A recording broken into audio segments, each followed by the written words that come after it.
I know we muted. Two, what's going on? Happy Monday. Today's the 26th. What's up, the home team, man?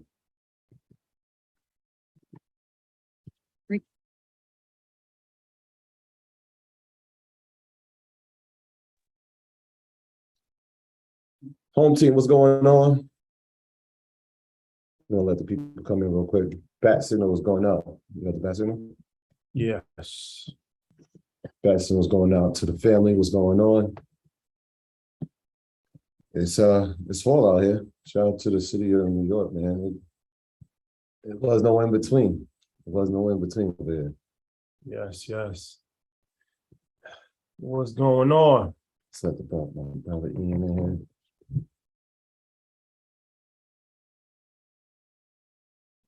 Busy day in the world today. Not just in the investment world, but in the world, period. It's a lot of stuff to cover. Lots of stuff to cover. We got a lot of ground to make up. So strap on your seatbelt. Another legendary episode of Market Mondays. Yeah. People's favorite. Back home. Never left. Like we never left. Never left. Very important. Very important. Shout out to everybody that was in Atlanta this weekend for the Revolt Summit. Shout out to our Revolt family.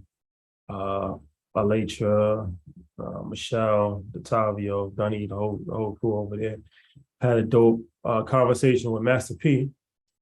Packed house for that. So that was definitely one of the highlights of the situation this weekend. So dope that we got a chance to do that. And then our guy 19 Keys, he got to give a keynote as well. Close the show on Sunday. So shout out to Keys and shout out to Revolt for having us. Always good times every time we link. And especially every time we get a chance to get back to Atlanta. So yeah. A lot of good energy, and shout out to Master P, man. That was our second time actually speaking with P. So, P, a legend in the game. So anytime you get a chance to talk to P, it's always, strap on your seatbelt type situation, type vibe. So shout out to P. We appreciate the wisdom and all the nuggets that, he provided. And I'm sure everybody else did as well. Yeah, shout out to everybody that was in attendance, everybody that pulled up on us. We held a 2-hour session outside of the event. 4 hours. 4 hours, man. We was just out there just kicking it with the people. So we made by the people for the people. So we must be amongst the people. So shout out to everybody that pulled up on us. Shout out to everybody that came bearing things. I told you, I forgot the young lady's name, but she gave me this fitted, this Jay-Z fitted. I told her, watch, tomorrow it's going to be up on the stand. So shout out to you. And shout out to all the people that participated in the summit. We had a lot of family members up there. Shout out to Mandy, who was hosting, Mandy V. Pretty V, who was hosting. She did an incredible job. Obviously, our brother, 19 Keys. Shout out to our boy, Hitmaker, our brother, Ray J. We just ran into so many people, and everybody, had the same sentiment. They just loved the work that we were doing, and it's likewise. So it's good when you put out good energy, you put out good work, people recognize it, and relationships get built. And that's something that we're huge on, is just forcing relationships and keeping them. Because you never know. You never know what can happen. Shout out to Ray J, man. Shout out to Ray J. Good dude right there, man. Yes. Let's bring Ian on. Shout out to LaRussell. I forgot to say that. LaRussell. He was on the panel too. Legend. We got some legendary content coming out real soon, man. Shout out to LaRussell, man. One of the smartest young men in the game right now. Super impressive. He's actually a genius. He definitely is. So that's definitely is. Look at the backdrop on this. Bag. Get that bag. Get that bag, young man. How Charlamagne gonna ask Ray J if he was a part of the rollout for the new season? He wasn't happy about that, to say the least. Shout out Charlamagne and Ray J. Nah, man. Shout out to the family. We're gonna get into it. Action-packed episode this week. Just want to make some brief announcements. Tomorrow, the big one. We got episode 204 of Earn Your Leisure, featuring the legendary Deion Sanders, Coach Prime. We went to Jackson State University last week and shot that episode in Jackson, Mississippi. So legendary content, man. We talked about a variety of different things. We talked about Jackson, the city, the water crisis. We talked about HBCUs. We talked about the funding differences between HBCUs and the power conferences. We talked about NIL rule. We talked about, professional athletes. We talked about, his career being a baseball legend, a football legend. You forgot track lesson. Don't do that to him. I've been that dude a long time, man. We were talking about it the other day, like 30-something years. He was the dude when I was like 5th grade. Yeah, he definitely was. Yeah. He had another big topic is money games. And so we break down for those who are not in the know to understand what money games are. He breaks that down and how, teams that come from lower conferences like the SWAC have to play some of these Power 5 teams, but there's money that's involved. So he breaks that down too. But at the end, we got the all-time EYL all-pro team. So it's gonna be good. Tune in for that. That's going. I mean, you already know what I'm saying. Another classic. Yeah. All hits, no misses. Yeah. So shout out to DR, man. That comes out tomorrow, 8:00 on all podcast outlets and on YouTube. So check it out. Legendary vibes as usual.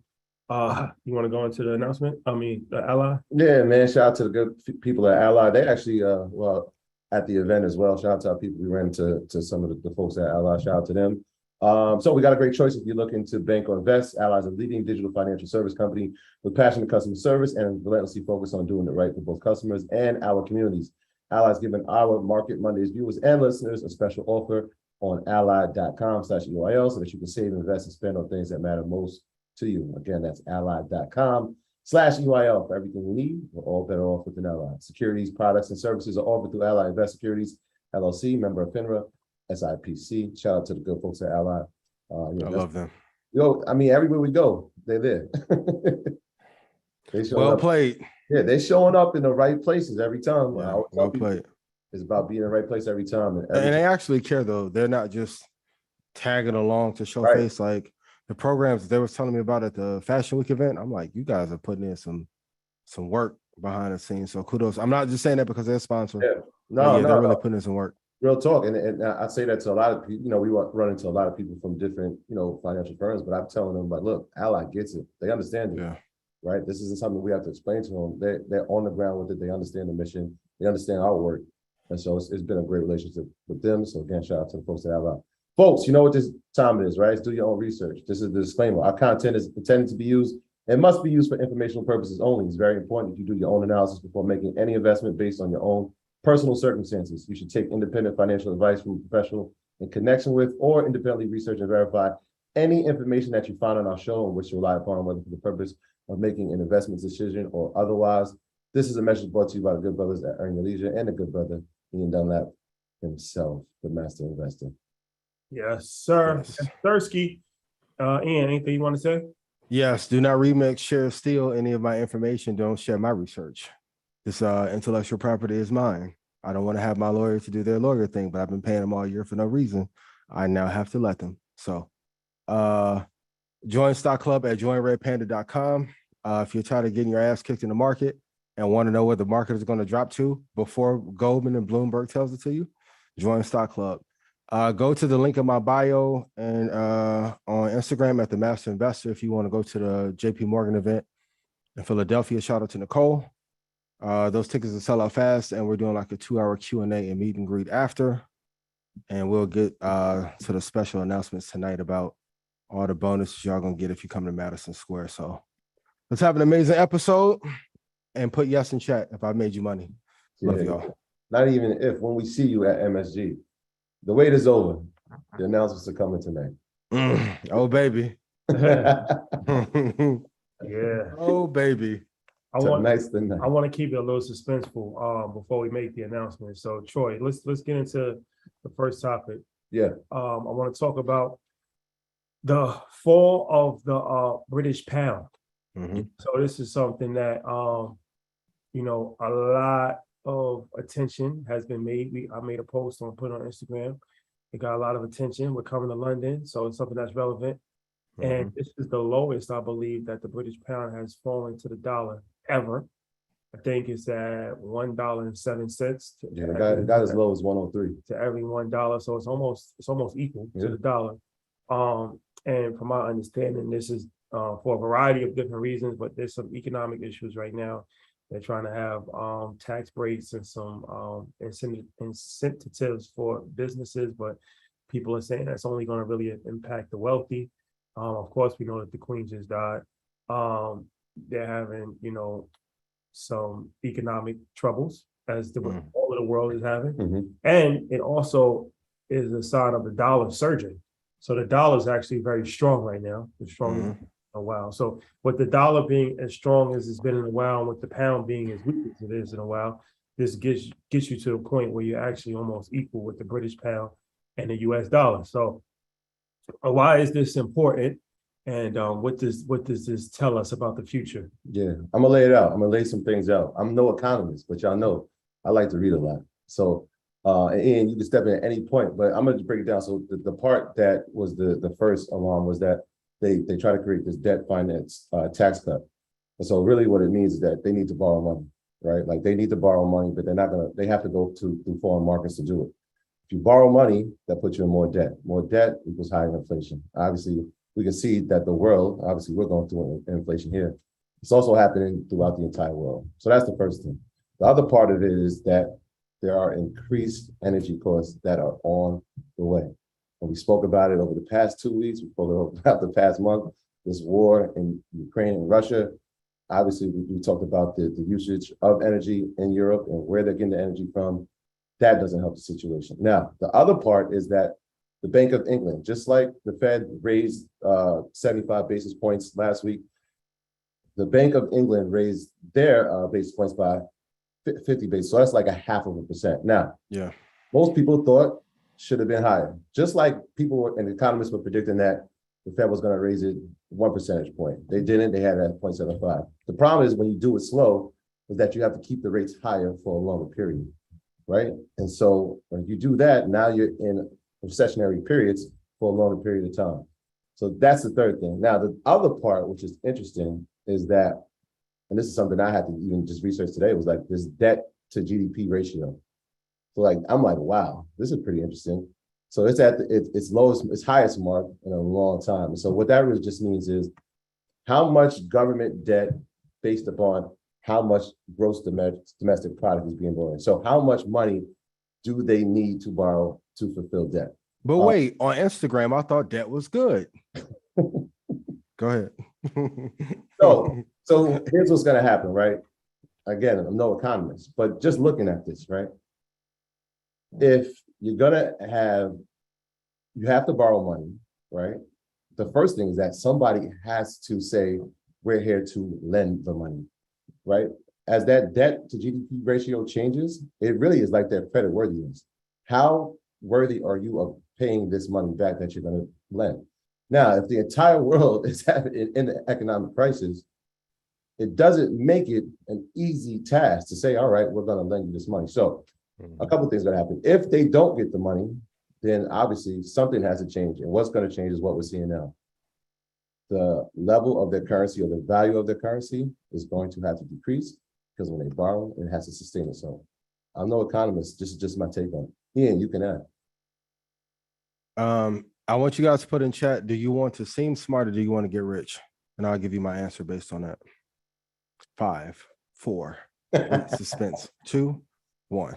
For those who want to get rich, listen, British pound has been going down since 2007. 2008, it had as they would say, a money master of the game, a precipitous decline to the downside. Also, in 2014, 2016, and now it's just a continuing down cycle. I wish Jessica could be on here. I know, she's a few days away from I thought the same thing, man. Delivering a bundle of joy, right? But if you look, the British pound, the euro, also if you go look at the Swiss franc, and I brought this up a couple of weeks ago. If we look at the African rand, a lot of them are having issue. Now we can get the kind of conspiracy side out of the way. There were people who were trading in British pounds to the downside weeks prior to her passing because there was rumblings that she had either already passed or was like on the way making her transition. So even though the news is reporting some of these newer issues that they've been faced with, the British pound has been tumbling for a long time, and anybody that's ever traded Forex in the last 10 years, they have known that the direction of the British pound has been down for years. The last time the British pound was to the upside was 2006 and 2007. And when that housing crisis hit, things switched and they began to run to the downside. So this is kind of like the nail in the coffin in that move. I know some people that have been like multi-year swing trades on the British pound to the downside. Always, always, always look at direction first before you look at news if you want to get rich. If you want to seem smart, great. There's other shows you can tune into for that. But we're here to make you money and have you be free. Look at that long-term chart first, then see what the direction is. And then I think it'll be very clear why this is like the final nail in the coffin for that asset class. Yeah. So let me ask you this. You said the final, what do you mean the final nail in the coffin for the asset class? Because the British pound is what value does it have? And I'm not saying this to be spicy, but let's get the views up. If let's get this going. Who is actively saying the British pound at some point is going to be the predominant currency? Nobody. Yeah. But it's a highly respected currency. Yes, it is, and we'll be there soon. It's extremely strong. It's one of the world's strongest economies, and it has a lot of psychological reverence outside of just you. When you look at the British pound and you look at Great Britain, the United Kingdom, it's a small country, but its influence is tremendous. So is Facebook's at 300, and I said Meta was gonna fall, and everyone said, "Man, Ian got to take the Ciroc out that pineapple juice." But you said, but Meta's not dead though. Dying. Kid the dog, everybody dying. No lie. I'll be there soon. Alvin, how are you, Brian? How you doing? I'll be there to save it. I'll come this week if y'all want me to. Put that on the internal chat. Yeah, I mean, I'm glad you said that part about if you watch the trend, like, and that's something that Peter was talking about, like, yo, follow the trend, like that. It's the age-old like adage, like the trend is your friend. But like, yeah, it's been trending down. The interesting part is I was watching like some of the UK analysts, so I started watching their news. Like when I saw that news report, I said, let me go watch what they're saying in the United Kingdom. But a lot of the economists were already pitching at the pound being like $1.09 or $1.07. The fact that it got to 103 was like, oh wow, that's what made the story. But it was already on a decline. Even some economists had it at 97 cents. So they've been prepared for it, right? They knew it was happening. Can I be honest? Remember the days when like NFTs and crypto were gonna save the world and liberate all the people and be the second coming of Moses? Every asset class over the last 10 years was overinflated. Now we are getting to the real prices of where you should buy them. Like for everyone who does wholesaling, or if you're a real estate investor, and it's like, yo, this $600,000 house burned down. They don't even want it. They're like, man, baby, just give me 80 grand. You like, this is where the entire market is right now. Private equity, public markets, angel investor market. I don't know if you guys read the reports, but Facebook, for the first time in history, advertising budget has been cut. Alvin, so now the influencer market is hurt. So the people that used to get 60 grand to advertise lip balm, they now can't get $5,000 deals. When I kept telling everyone in 2021 to study every crash, put yes in chat if you remember me saying that.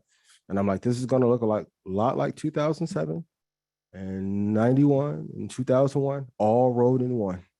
And here we are. Then everyone said I was crazy about Evergrande. And here we are. Now that's one of the biggest bubbles. Even the Countrywide CEO was on an interview last week saying that this bubble is going to be bigger than 2007 and 2008.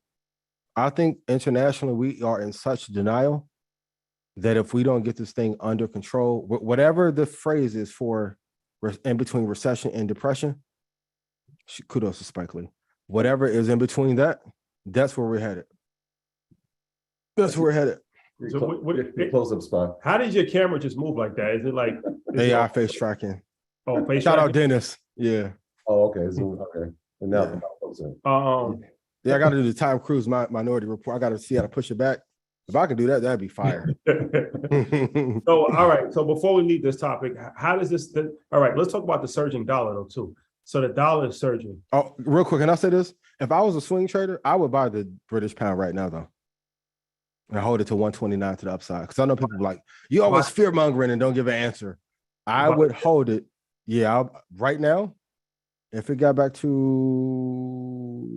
$1.06, I would hold it to $1.30. Probably take 18 months, but if I was going to swing trade it for 12 or 13 months, I would definitely buy now. There you go. On the Long term only, no options. Long term swing. The dollar is surging. Most people might think that that's a good thing, but that might not necessarily be a good thing. So what does that mean for the shape of the economy?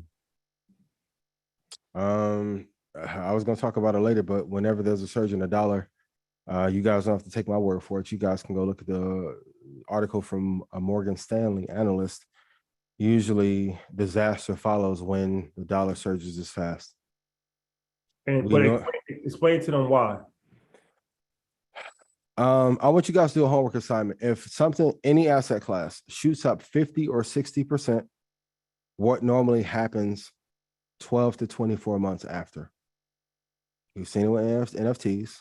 We've seen it with crypto. We've seen it with Black China's reported OnlyFans earnings, which was not true. Right? Anything that increases that, you put it in chat, you want slow and steady gains. Any company that goes up 500, 800% normally tumbles down at the same pace. Yeah, so whatever the volatility that you take on is the drawdown that you're going to have as well. And it's a sign that people are not confident in markets, and more people are going to cash, and it's a safe haven. And people aren't confident in the real estate market. They're not confident in the stock market, and they're not confident in crypto. Which I don't blame them right now. There's a lack of places to invest your money right now, for at least for short term, rate of return. So, the dollar is more attractive than putting it into the market right now. Putting it to the side under the mattress. Yeah. Well, sometimes the best thing to do is just sit in the sideline, wait it out. Sometimes like when we're kids, we were playing baseball and we want to get struck out. So we're just like, look and wait for the time that we know that we're right. This is the market that we're in right now. Everything went when we look back at this in 2 years, we're going to be like, used cars were selling for 1.5x. Yeah. Pictures of a handwritten dog that wouldn't sell for $99 in a magazine or newspaper was people sold, and kudos for him for getting it off. People sold multiple paintings for $27 million digitally. But I think that, sometimes people think like this is the first. It's happened. It always happens. It happens. I remember in 2017. Shout out to the Ripple Mafia XRP. But I remember when XRP was $3.20, and that made the CEO chairman like the 10th richest person in the world. Like he had more net worth than the CEO of like Microsoft. It was crazy. But I say that to say, you always see stuff that doesn't make sense happen. And then when stuff starts to not make sense, that's when the crash is coming. But this has happened throughout the course. Peter talked about the tulip craze. That was 200 years ago. So it's always, a lot of times people think like it's a narrative being pushed with NFTs. Like this isn't the first time that there's been a bubble. This isn't the first time that people have speculated. The .com craze, when Heads.com got bought for $200 million, that everybody was just selling their company. All you had to do was just put .com next to it. So there's always going to be speculation. There's always going to be opportunity for it's human nature. Can I ask a question real quick? Just let me add really quickly, because everything you're saying is correct, right? I think what makes this time so unique is that, even in these times, people are going to make money, and people have made money. And so this interesting time now where it's like, all right, just wait on it, right? Obviously you said the dollar as it increased, there's maybe people holding on to cash. I think that the interesting part is that now there's information, right? So like now when people sit on the sideline, they're sitting on the sideline, but they're gathering information on top of the information they already have. And so when it comes back to a time where it's like, all right, feels like a sound time to invest, think about how much further ahead that people are really going to be, rather than saying, all right, I'm putting this .com thing, I'm gonna try to write it up because it's high right now. Like these principles that we've been talking about for over 2.5 years, and people like we've been knowing for over 10 to 15 years. Mm-hmm. I'm interested to see how many people are actually gonna have the patience to actually apply it now. Not many, but those who do that, they'll be deca millionaires. One of the first things I told AB when I saw him, what was this, Detroit? I was like, bro, you're gonna be up 10, 15 real quick. Just by being certain people that I see, they're constantly just working on their craft every time I see them. Aaron's another one of those people like, oh, shout out to my guy Rig and Red Panda. He made 22 grand on Thursday. So as Rashad would say, I say that to say, if you are learning how to trade, and I told you last October a storm was coming, then Elon and Bezos sold off everything in November. I think that was $11 billion in combined stocks. Before Goldman, Citadel, JP Morgan, or anybody else told you, we brought it to you here exclusively on Market Mondays, right? I'm in a silly mood today. If you would have listened and then just shorted all January, or let's say you didn't know to short in January and you started in February, the market's been falling all year. Yeah. If you look at almost every chart, it's been to the downside. I got something right here for you by sector. All right, so this is so far in 2022. Technology is down 30%, real estate is down 30%, financials are down 22%, industrials are down 21%. You know what sector is up this year? Rolex watches. That's sliding down a little bit. Energy's up 25%. Oh yeah. Right, so there's always going to be a pocket somewhere. Absolutely. That was always going to be like as Kramer would say, a bull market somewhere. And if you learn how to trade, everyone please put in chat, I cannot be dependent on one thing. Episode 70, 2 tech, 2 index, plus futures, trading equities and treasuries is a hedge fund strategy I gave for free to prepare you for these moments. For those you are killing, I'm proud of you. But you cannot rely on one person, entity, thing, government, friend, business partner, ally, or associate. Shout out to ally. I'm learning. To depend on your financial freedom. Honestly, if you've been dedicated and you went through your 300 trades, this should be one of the best years of your life. Like, if not, now is the time to start. Now is the time to double down on your business, on yourself, on your media. And you're going to have to tell your family, friends, and I posted this on Twitter the other day, especially for the fellas, everything that you do is your fault. Victory or loss. There is no in between. Either you provided or not, you won or not, you took your family to the next level or not, allowed people to appreciate you or underappreciate you or not. Now you have to really buckle down because things are going to get real. Like when you see Bill Ackman giving back $4 billion from a SPAC and Chamath giving $1.6 billion back in the SPAC, and they're saying there is no good risk to reward ratios anywhere in the market. What does that tell you? Yeah. You can't just buy at the high of any market and be like, it's going to go up. That is not a strategy. Shout out to the Dogecoin army. It's been quiet for the SPAC world.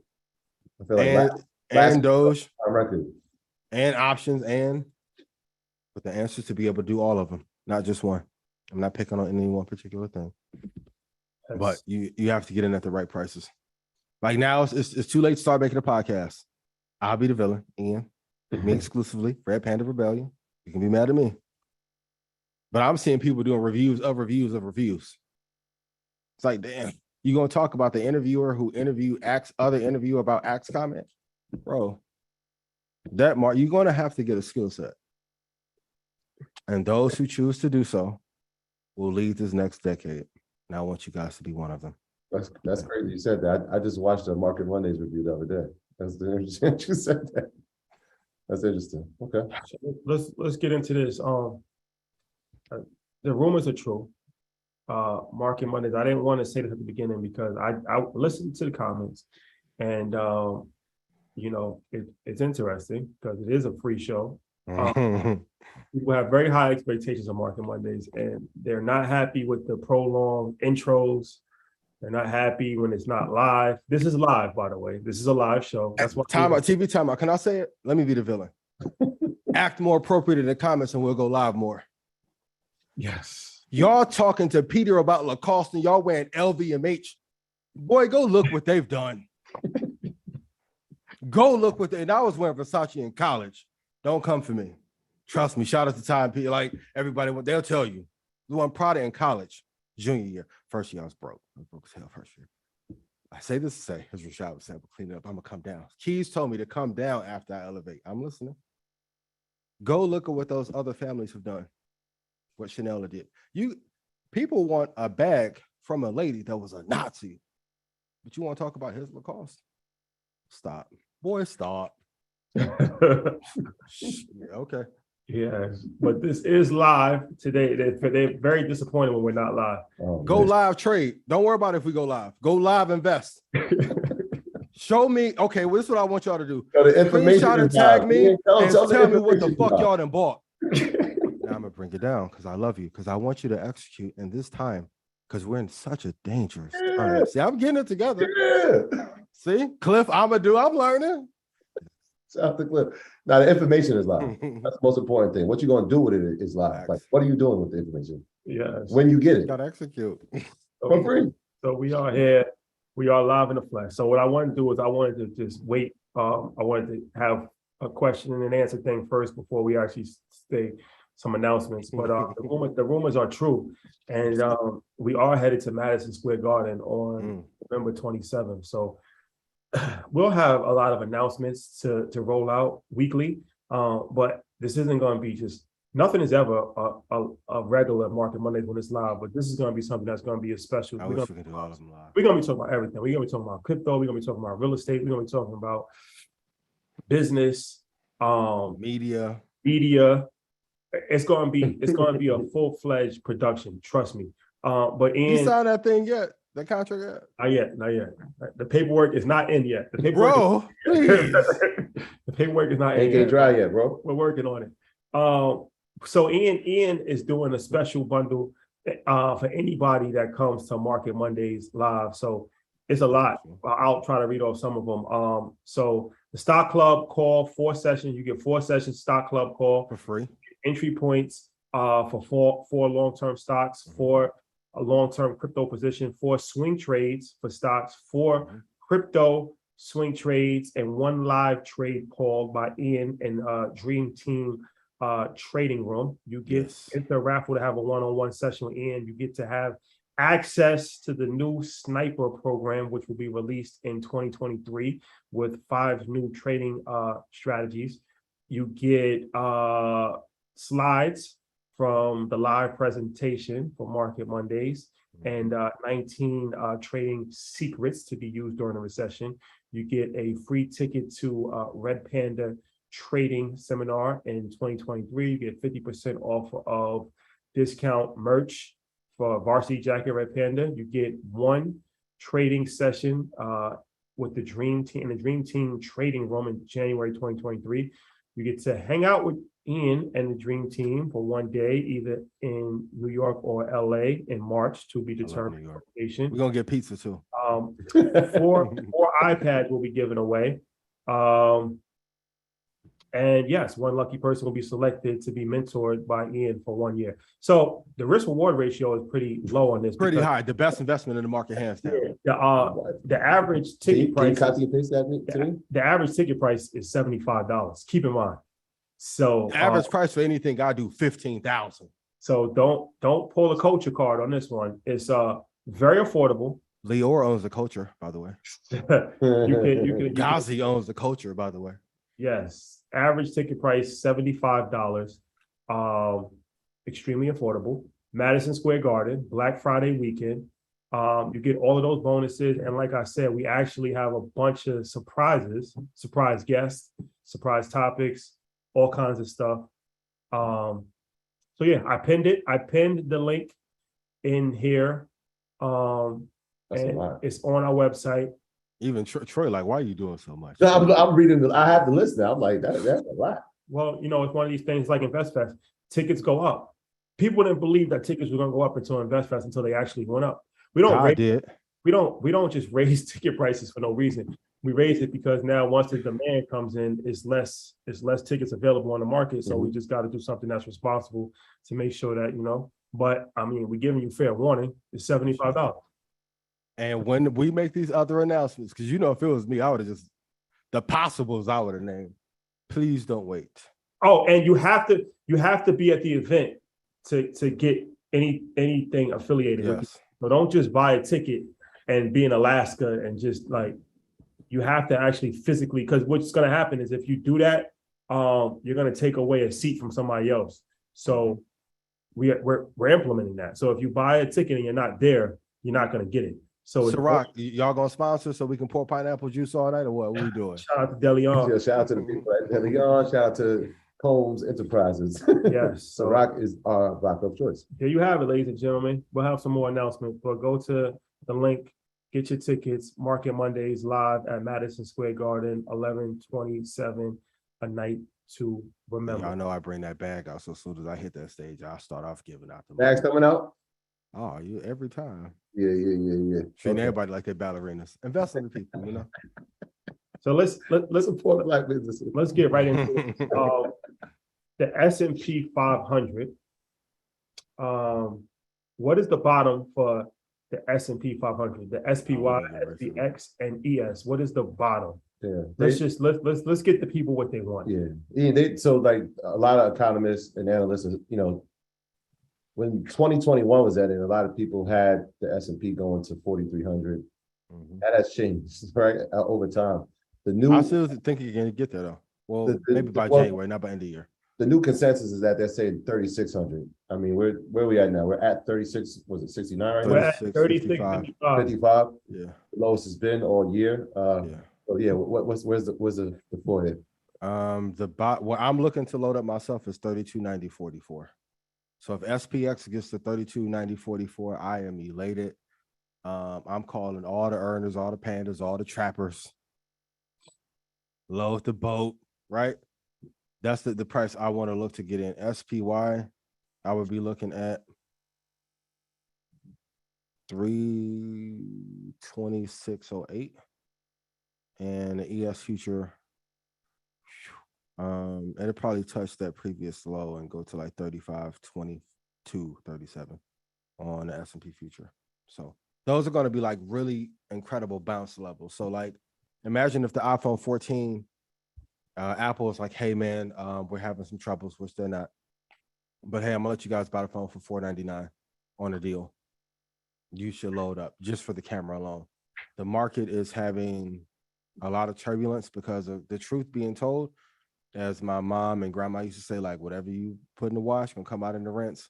I've been telling you guys for a year, there may be only 30 great companies in the S&P 500 without low interest rates.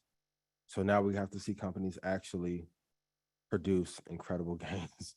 And this is really like, some people call it transfer of wealth, but a lot of the bad companies are just going to get killed off and we're going to have new ones. So like companies like Snap that are not producing really well. I know it was $1 last year, it was at 83.34. It's at $10.18 now. Going back to Meta. Mark Zuckerberg, I appreciate you. Love you dearly. Can't wait to do business with you. Alvin, I'll be there. They've had a deep slide from 384 down to 136. They could hit 94. If they hit 94, I'll be happy to buy some there. Hold for a long term and hold it. Well, a swing it back to 181. And then let me look at the Dow real quick. Let me go to DIA. DIA should go to 273.34. And then we'll bounce from there. It'll be good.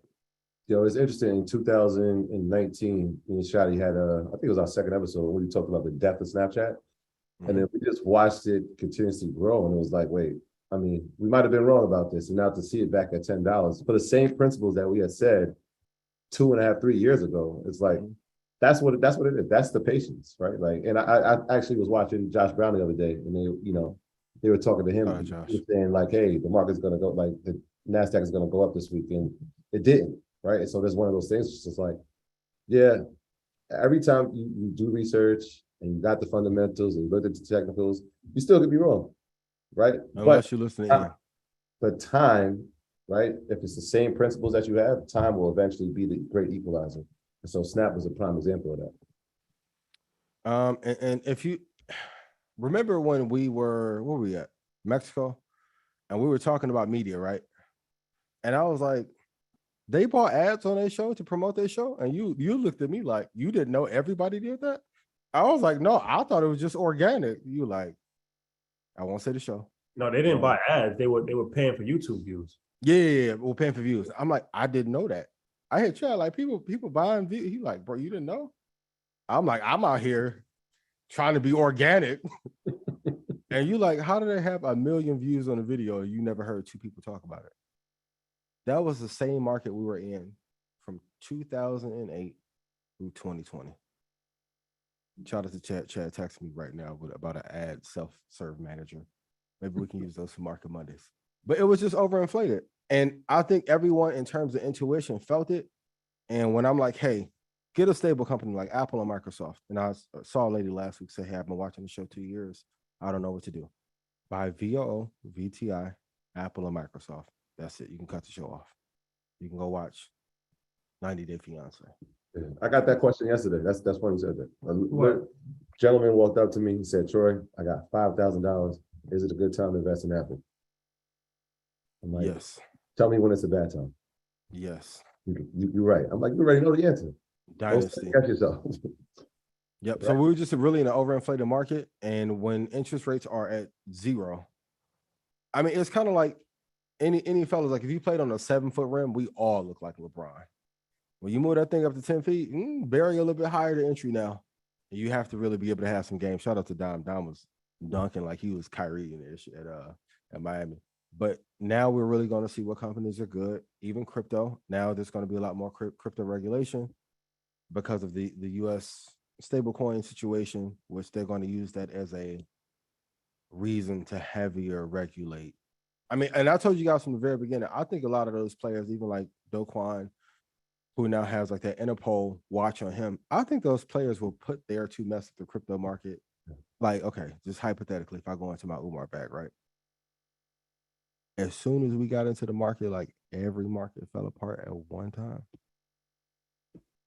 Real estate, housing, crypto, car market, flips, rentals, Airbnb, trading, Forex at one time fell apart. There's a manhunt for him right now. Who? Umar? No. Oh, I'm about to say donations. Donations. Shout out Umar. I want to get Umar on the show one day. I really do. Be legendary. Oh man. Very much so. Shout out to Umar Johnson. Okay. Hit the like button, please. 6,300 people on YouTube. Yeah. Hit the like button and share. And don't ever say we didn't do anything for you, New York, because y'all like, when you gonna bring Invest Fest? This is it. This is it. Madison Square Garden. Can't really get. I'll be out here every other month and they'll never come outside. You can't get bigger than Madison Square Garden. So this is for New York City. I forgot about that. But New York, we love you guys. #1 market. Absolutely. I can't lie. I love the energy out here. New York's energy is like nothing else. No place like it. Yeah, the ambulance and garbage trucks going off. That's part of it. That's part of it. That's all part of it. I'm like, when do y'all stop working? Never. Like, Jesus. Matt hit me before we started, like, yo, man, let me know if you want to go to Chop Cheese place on Wednesday. I'm like, where you at? He like, going to the Giants game. We about to go record. I'm like, bro, you need some sleep. Bro, no, we got to run it up for you. I'm like, okay, now. You get Chop Cheese, man? I don't know, man, but Matt needs to stay out of these Waffle Houses in Atlanta, chopped cheese places in New York. Like, it's not. You said who? Matt. That's what he said. That's what he said. Matt hit you about that, right? Yeah. Yeah, he needs to stay away from these places because it's a bad representation of the brand. The Waffle House? We don't want to be associated with Waffle Houses. Yeah, he couldn't get me. We not doing that though. No. Shout out to everybody in Tennessee and Georgia. Hold on. No disrespect. It's no disrespect. No, Atlanta's home. Atlanta's like our home. Like, we live in Atlanta. I love Atlanta, I but can't do it. I'm not going to a Waffle House at 3:00 in the morning. He was. What, you go at 3 p.m.? No, at no PM. No. When I go to Waffle Why? 0 o'clock, bro. I'm on 285 and I'm riding in a circle. Why not? There's a very little chance you're ever going to see us at Waffle. Breakfast at Barney's? different. That's a different story. Shout out to Barney, Shout my out to brother. Barney. Shout out to Rashad. Like, You will see us I'm there. gonna say it for you because you know they bougie, y'all. They Nah, bougie. nah, nah. no. Y'all act like y'all ain't never had a bologna Wow. sandwich before. I'm not big on diners, bro. I'm not. If that makes me bougie, I'll take it. that I'm just not big on that diner that Alicia Keys and Kanye went to back in the day. Would y'all go to that one? great video, but nah, I'm not. I don't Nope. do that. Okay. I do it. Got you. No? Probably not. Got you. Oh. Shout Atlanta gonna be in this comments heavy. no, like I said, fault. it's no disrespect Hey, to fault. Atlanta. I got a lot of good places that we frequent in Atlanta. It's just Waffle House is not They one. ain't Atlanta. Yeah, that's not. They ain't the real Atlanta. It ain't. Like I said, Yeah, shout out to Breakfast at Bar. It's owned by black men. That's right. We patron with a black man. I don't think Waffle House is owned by black people. I'm pretty sure they're not. That's a good Umar spin. Yeah, That's a good in and out. I'm Yeah. just You saying, wrote that. I'm just saying support Like, clip black- that up. Somebody Google that. Is Waffle House owned? It's a good support question. black business. Very important. Who owns? I don't know. Jay said that, right?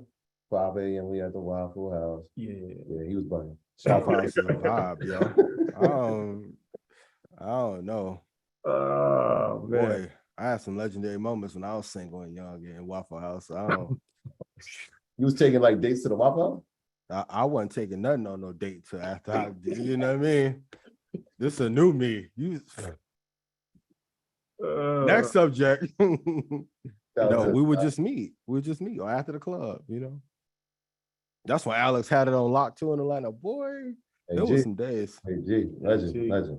So outside of 2 Tech and 2 Index, what advice should we be following?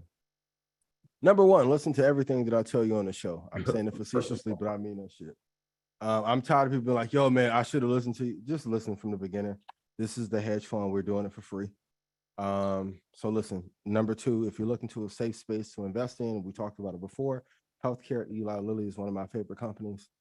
After that, if you choose to do Johnson & Johnson, fine, but Eli Lilly is like an amazing company that you should invest in. 3, you have to learn how to trade because, and I said it at InvestFest, if you have a job, there's nothing wrong with that. And truth be told, most people that work jobs make more than most entrepreneurs. So don't let people shame you about having a job. But most people are trading time for money. So if you don't have your money working for you in some capacity, you are in one of the worst trades of your life. So you have to learn how to, if you go back to episode 70, at least be a short-term investor to know how to make moves in this market. Put yes in chat if like over the last year you've got better at trading and now this market is here and you are elated to be able to take advantage of these moves as the market is falling down. Okay. Look at all those yeses. Shout out to y'all. That's fire. That's what I'm saying. That's the education part. Right now, you can actually apply that education that you learned. You don't have to hoard it no more. Now it's time to deploy it. Yep. Shout out And to then y'all. number 3, build a base of maybe 6 assets that you want to invest in. And I wish we just had one episode sometimes. Apple, Microsoft, Lilly, Google. If you want a volatility, NASDAQ, Russell 2000, Russell 1000, get that bag kind of play, tune into the episode. Tesla's that. Hey, that's the anthem. And then pick one dark horse. That may be Bitcoin, that may be Ethereum. You guys should go Google the article about what JP Morgan was saying post-merge. Pretty interesting. Focus on those 6, put in, and then also like most people that are hurting right now, they are realizing that they bought too high. And if you do those things, you'll be fine. You don't need a whole bunch. And now if this changes, and let's say we're in another decade, there's always going to be a lead in 4. Pick those 4. In the 1980s, it was IBM and Chevron and US Steel and, you know, in the 50s, it was Sears and Roebuck and, you know, there's always going to be some leaders in the category. So just find those and then just continuously pour into them and you'll be fine. Investing is really easy, man. It's all the people who don't want you to win who make it complicated. Yeah. They don't love you. We do. Nope. We love you. Yeah, I'll add to it, Ian, because we went over, you said healthcare. I keep talking about it. I don't know if anybody's paying attention, but consumer staples, man. Like if you look at even today, I mean, out of the few things or ETFs that was positive, consumer staples were. And I know we spoke about this with Aristotle, shout out to him last week's episode, but dividend paying stocks, you know, I know people are like, well, you got to have a lot of money to do it, but get in the You habit. got to pick the right ones too. You got to pick the right one, and we gave out a bunch of them. Walgreens is a great one. He Do said, not touch AT&T. he said the Altria Group, which is a great one. Verizon, P&G. P&G is inside of Good. the Staples. So these are things like getting in the habit of putting your money in safe places and watching the money grow. Even if the dividend pays 25 cents, it's more than the bank is going to pay you, right? Mm-hmm. So get in the habit of doing that. Put it in safe spaces. Understand where it's going. Understand some of these companies. That's one of the things. Like when we talk about ETFs, look inside of them, right? Look at the top 3 asset allocations inside of them. Do the research on them. See what the companies have to offer. I mean, this is the safest way to do it in times like this. And for those of you that are in financial services too, I've been getting more calls from Capital One now than ever about the savings rate. I'm not gonna say it's little, but because they are beating majority of what people are offering. For those of you that have been selling insurance, safety, indexes, mutual funds, anything that's boring, now's the time to really advertise. People would die for 3% return right now. Guaranteed 3% in anything. For everyone else that's like in alternative markets, I'll call them that. Boy, beat the pavement, don't get caught. These are just jokes. Written by 85 South. Shout out Chad DC Flying Lows. But now if you have to know what season you're in. So when you have a market when everyone's promising 15, 18, 20% in real estate and 30, 40, 50% in stocks, you have to wait and sit the sidelines. But and I said it before, the first company that is able to get 20% return every year for 10 years will be $1 trillion company. I'm going to make sure the Rebellion is the first one to do it. But if you can be very smart in your asset allocation and your timing, you won't have any issues. And I'll say this again about AT&T. Please don't touch AT&T. They are at they're right at their 2008 low. Me personally, if it got to maybe, I don't know, $7, I would swing it. But AT&T high was in 1999. Like, think about that. The last time AT&T hit a high, Juvenile, Han was on fire. You a baby Jesus, right? No, let it go. I know some of y'all like the dividend play, but you need a dividend where the stock goes up. It sounds good in theory until you put your money in it. Let's slide down. So please be careful. And for the most part, telecom isn't the best sector of stocks to invest in. A great business to be in, but the sector normally isn't that good. Yeah, I did that in 2007. I invested in Verizon just because I was paying them every month. And then that's when I learned about, oh, they have dividends too? Oh, okay. Yeah. I'm with you on that. What should we do if we enter a depression or a flat decade for returns? We talked about it before, and it's going to be really hard, but this is where the empire builders and the rulers of the next generation are going to come from. If we get a half decade or a full decade of flat, I want to see who is still going to load the boat or who's going to buy every month. If you go look at Microsoft's chart when Ballmer was there, which is like one of the greatest fumbles of all time, I could argue if Ballmer was a better leader, there would be no Apple today. They had a 10-year spell. Let me go back through the charts. The high in 2000 was 52.46. Not until 2016 did they break that high. Now, of course, they still had enterprise on lock. Great team, great employee base, still great market share. Think about the people who added 1,000 shares every month, no matter what, for that 10-year period. Mm-hmm. Home run. Like, I had one lady in Stock Club, she would never come on. It's like, I'll never come on Market Mondays, don't want to know. She's been buying Amazon stock since 1998 or something, she said. 2,000 shares a month. When I saw that account balance, I was like, look like the damn national debt billboard that's in the land by CNN.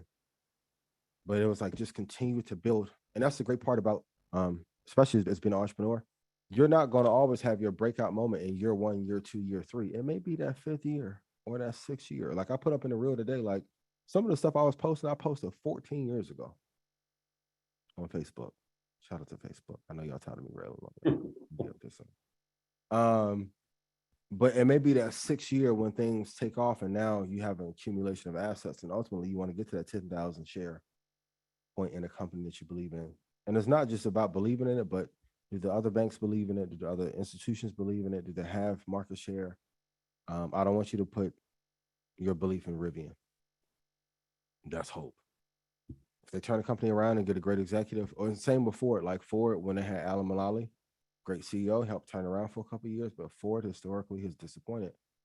If you just go look at that 20-year chart, it'll tell you whether or not you should invest in it or not. If it's not going up and to the right, leave it alone. But if we hit a flat season, a depression, or decade, you're going to have to find an asset class or company to pile all your money in and wait those 5 or 6 years if it's truly about generational wealth. Once again, if you want generational wealth, you're going to have to hold for a generation. Some people want to hold for a week. Can't do it. Can't do it. You have to sacrifice. And just think about it like this. Imagine if 2 people in your family sacrifice for you for 50 years, how much further ahead you'll be. Why not do it for someone that you love? 10,000 shares. That's a lot. Yeah. First of all, I have to public apology to London. Last time we was in London, we underestimated the capacity of the venue. And what ended up happening was thousands of people on the street that I couldn't get in. It wasn't done intentionally, and we did feel bad about that. We had a webinar actually a few days later, a week later, a free webinar for everybody to RSVP. But I say that to say, I wanted my to favorite quote. I wanted to personally apologize for that, and to let you know that will never happen again. So this time around, when we go to Royal Albert Hall, it's a ticketed event. That was a networking event. That wasn't meant to like share a lot of information. That was like a meet and greet. This is going to be shared information. We're going to have 19 Keys, Ian Dunlap, Wall Street Trapper, Patricia Bright, EYL, Terrence J. Too many people. I can't remember everybody. MG the Mortgage Guy. Jatali, yeah. This is going to be a sit down situation. If you have a ticket, you're guaranteed to have a seat. It's not like a free for all situation. So I just wanted to put that out there because I understand that, people might have been disappointed last time because they couldn't get in, but it's a 100% chance that you'll get in this time if you buy a ticket. Yeah. And that's extremely affordable as well. I think 40 pounds is like the average ticket price for that. So I must have not been in this meeting. Just wanted to put that out there to make sure that the good folks of the UK know that, we love y'all guys, man. London was a vibe too, though. Movie. It's a beautiful city. Movie. Well, this time you got to understand. Movie. Shout out to my brother Terrence J.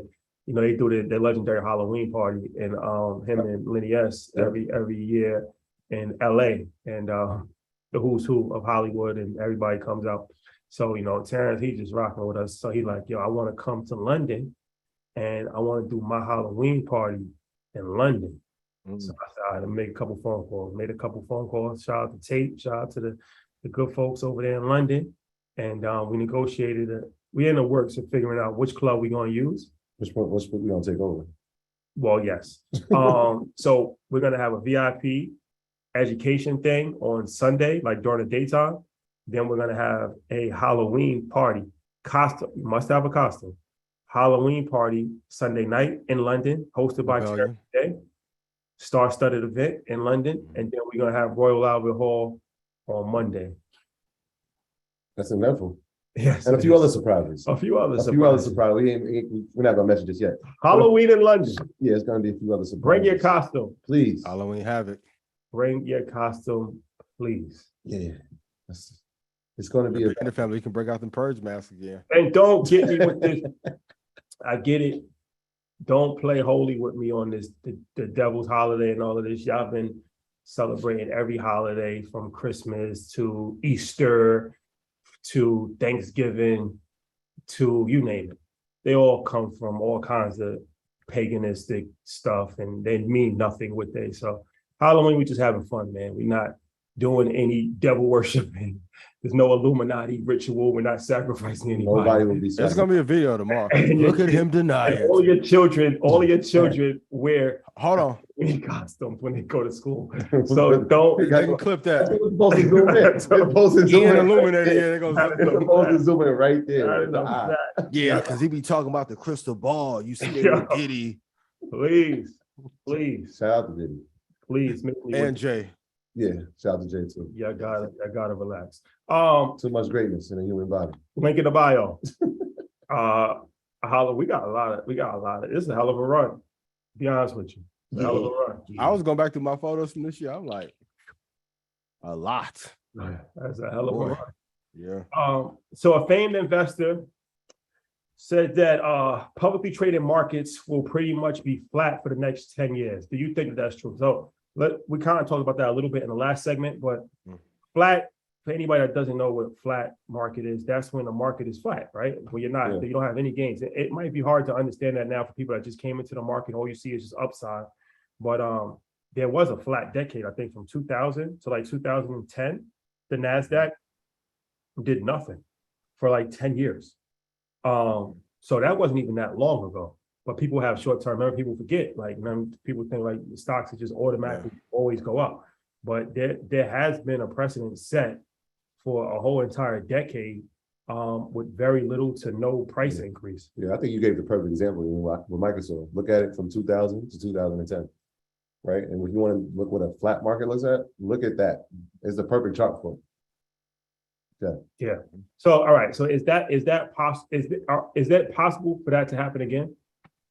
You seen that meme where the dude be like, you ain't never lied. You ain't never lied.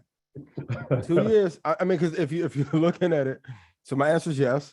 But if you look at it, everyone put in chat, name me 20 companies right now that you think can lead us out of a recession. So think of it like this. We're down by 52 at half. Name me 20 companies that can get us back into just break even. Y'all gonna put the You ain't never lied. These some new companies. It'll be the same 4 companies in chat. When people are like, hey, a digital currency is gonna, no, you can't wave. This is a prime example. And I'm not beating up on crypto or Ethereum, any of that, because like I told you guys it was gonna get taken over. It did. When we were at the exchange, we met with a lot of people. They were excited to meet us. Great. Some even showed charts. I was happy to see that. Did anybody tell us one trade in idea or one company they were looking to acquire? Not a one. The real ideas are always going to be kept in secret. We have to clear out some of these companies that are not providing incredible value that got listed. And also, too, if you are familiar, if you've been investing 10, 15 years, normally, like when the SPACs get really popular again, it's a sign of like, oh, this like when the trash come in and we're at the tail end of a bull market. And of course, there's other vehicles. There's some that Chamal did that I like. There was some that I was like iffy on. We just have to clear the slate. Like we should have out of the S&P 500. Can anyone here name me 110 or even 100 companies in the S&P 500 that's just like amazing or really good? These are supposed to be the best companies in the world. Once you get past 45, it's like, he's all right, but he's not ill. Come on, man. We have to clean these companies up. And it's sad to say, and I've seen some people, well, technically the Dow today is down 20% from its high of January of 20%. So that makes it officially a bear market. And I saw some people being like, yo, America's over. It's just like Rome. I'm like, we're not there yet. But we got 10 or 15 more years. If we continue on this path, things can get really rough. So yeah, these next 2 years will be rough, but I'm really excited about it personally because it gives me a chance to buy companies at a better price. And thank you to everyone here who listened. I know there's a lot of options you guys can listen to, but and I'll say this too, please stop listening to people that are like not financially free from investing. I know it's real popular to talk about it now. Show me some posts from 2015, 2016. And let me talk to your wife and baby mama and see if you household looking like. Slavery. Oh man. Slavery. If it took respect to live, Slavery. I'll be dead. I'll be dead. Everybody locked up, hold your head. Y'all be dead. That is one of the greatest lines of all time. Shout out to Kiss. If it took respect to live, y'all be dead.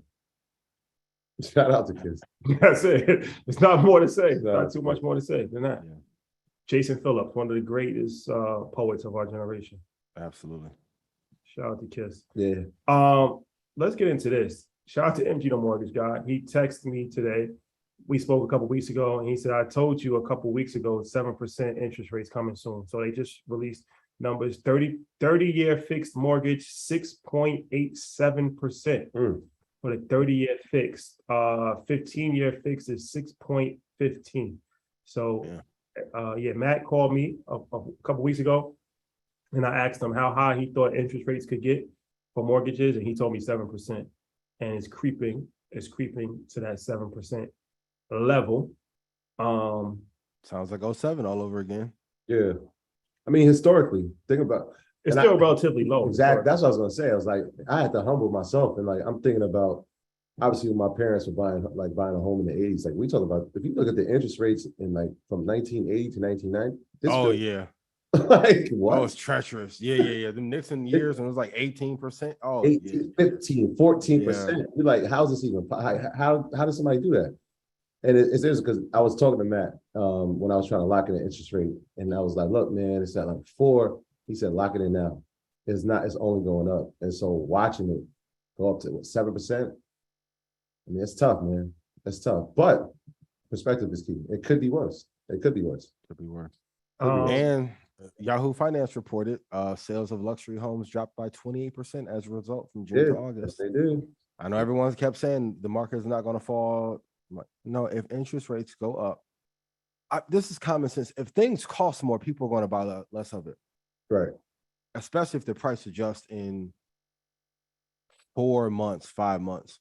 Well, this goes to the economic talk. So a couple of days ago, we didn't get a chance to talk about it because it wasn't Monday, but when the Fed raised interest rates. So yeah, I mean, the whole point of raising interest rates is to taper inflation. So, it's done to make money more expensive. So that gets passed down to the bank. So when the Federal Reserve raises interest rates, then the retail banks actually borrow money. So that means that it's more expensive for the retail banks to borrow money. So now the interest products that retail banks offer, like mortgages, like credit cards, like different things of that nature, auto loans, are higher.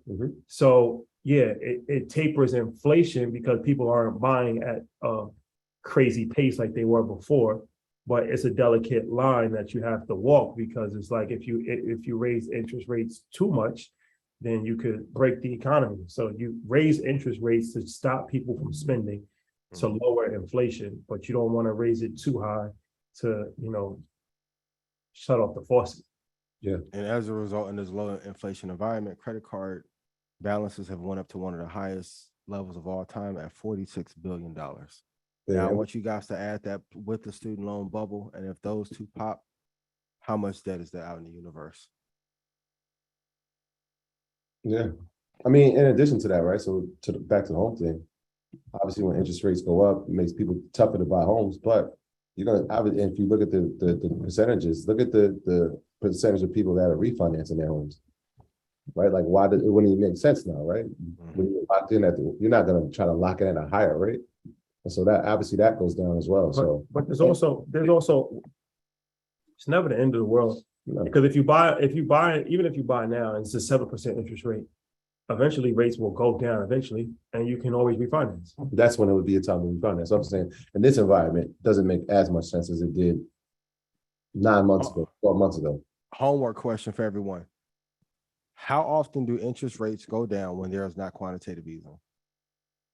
Well, there's going to be quantitative easing. At some point, there's going to be quantitative. There's going to be another round of quantitative easing. It'll happen. After these next two crashes, maybe 28 or 29. It'll happen.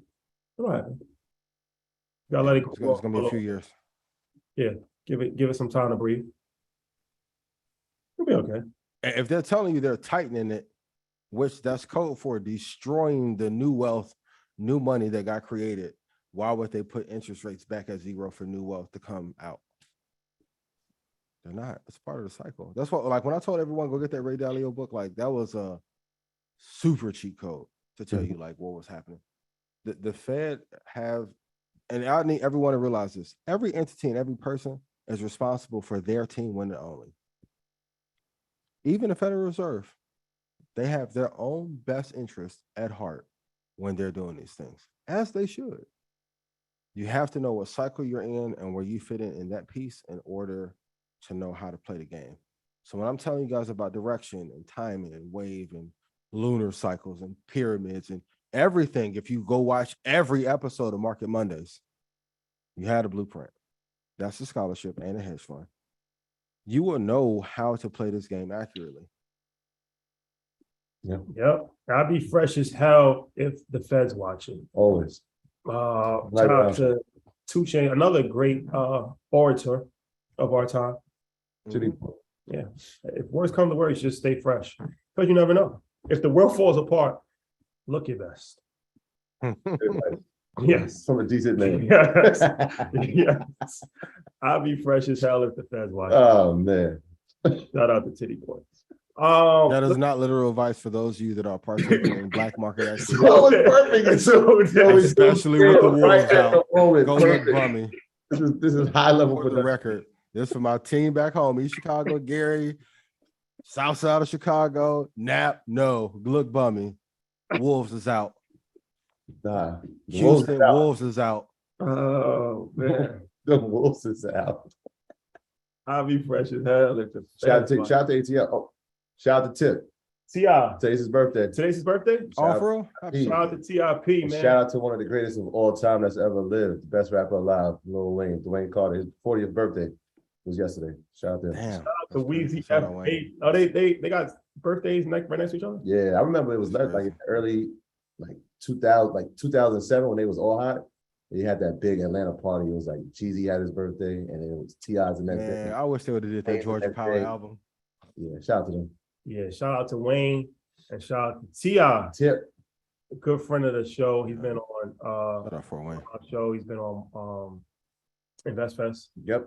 And just an all-around good dude, man. Very, very solid, good dude. We went to his first comedy show. Legendary. Fun fact. Talented, man. Fun fact. And low key, I'm not gonna say he found Thug, but he was one of the first people to embrace Thug. He saw something in him early, and Thug, like low key, brought Tip back for a second too. So like that, like Tip has a good eye for talent, like that he does not get credit for. Free Slime, Free Slime. Free Gunner, Free YSL. Yeah. But it ain't about the money. Yes. Wall Street Trapper stated if Apple falls to $130, the market will fall apart. Do you believe this to be true? And if not, what price would be a sign? Shout out to the trappers. Trouble? Hey, Ian, let me give context for the people out there before you. I know you're gonna go crazy. All right, so market cap wise, biggest company, right? Has the biggest market cap, but weighted. So the percent of how much of the influence and dominance that Apple has on the S&P is 7%. So there's 500 companies. 7% is its weighted average. And on the NASDAQ is 14%. So just keep that in context. All right, Ian, I'm throwing it to you guys. Yeah, shout out Trap. That's my guy. I appreciate him being on an episode with Peter. That was I think that was one of our best episodes. Like the energy was amazing. But Trap, even Trap ad libs when we talk was like amazing. So kudos to him. 130 is gonna be a key level. Like I mapped out 120, 236. But me and Trap prices always be $8, $9, $10 apart maximum. But yeah, if he gets below 130, it can be tough. It can be really tough, man. I will start to worry about global depression at that point. Seriously, I would. Because if they're in trouble, I what think is to stop the it- companies that are it sound- your Wi-Fi might be a little chopped. You're like you're a little chopped and screwed right now. They're trying to put you in the matrix, Ian. Yeah, you're chopped and screwed. Yeah, so it's at 150 right now. So as we wait for Ian to get his Wi-Fi signal together, somebody had asked about I-bonds in the chat, and I actually wanted to talk about that because we did speak about that before. But it is a great way to hedge against inflation. The only thing with I-bonds, I think the most that you could put in is $10,000 full year, but I do think you could put in 20,000 if you're married. Got you right now. So I bonds are government bonds that track that go based off of the inflation rate.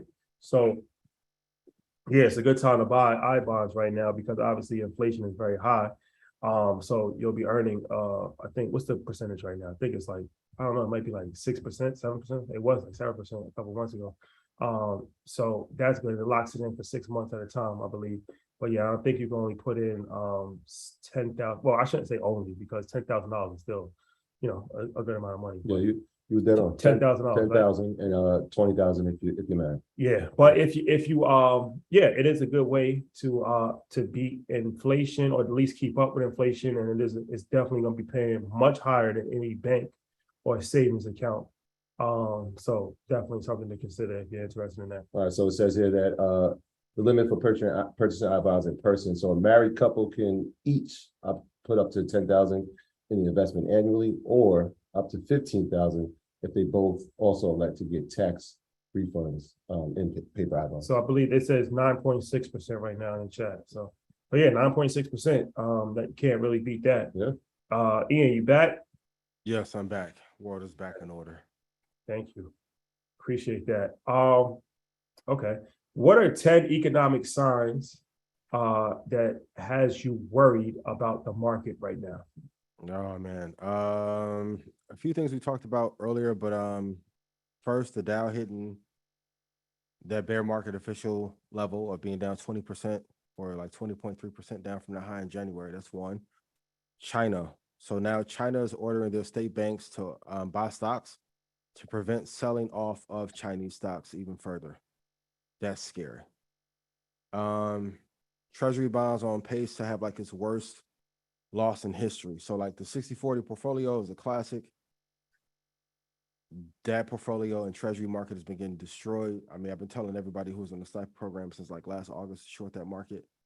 The futures market has fallen and cannot find a floor. Like every support level that is key in every futures market. Like if you were watching on CNBC or watching on the app, as soon as the market opened up, it was like 300 points down, 200 points down. The dollar increasing is tough. British pound hitting a low. The Korean currency fell 3% and it's now under 2,400 in 19 months. Ackman giving back $4 billion, Chamath giving back 1.6, and then having still the Ukraine and Russia thing right in front of us. We cannot catch a break.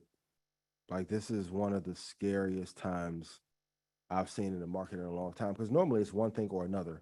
We have like 15 things going wrong at the same time with bad leadership internationally, not just our leadership in America, but internationally as well.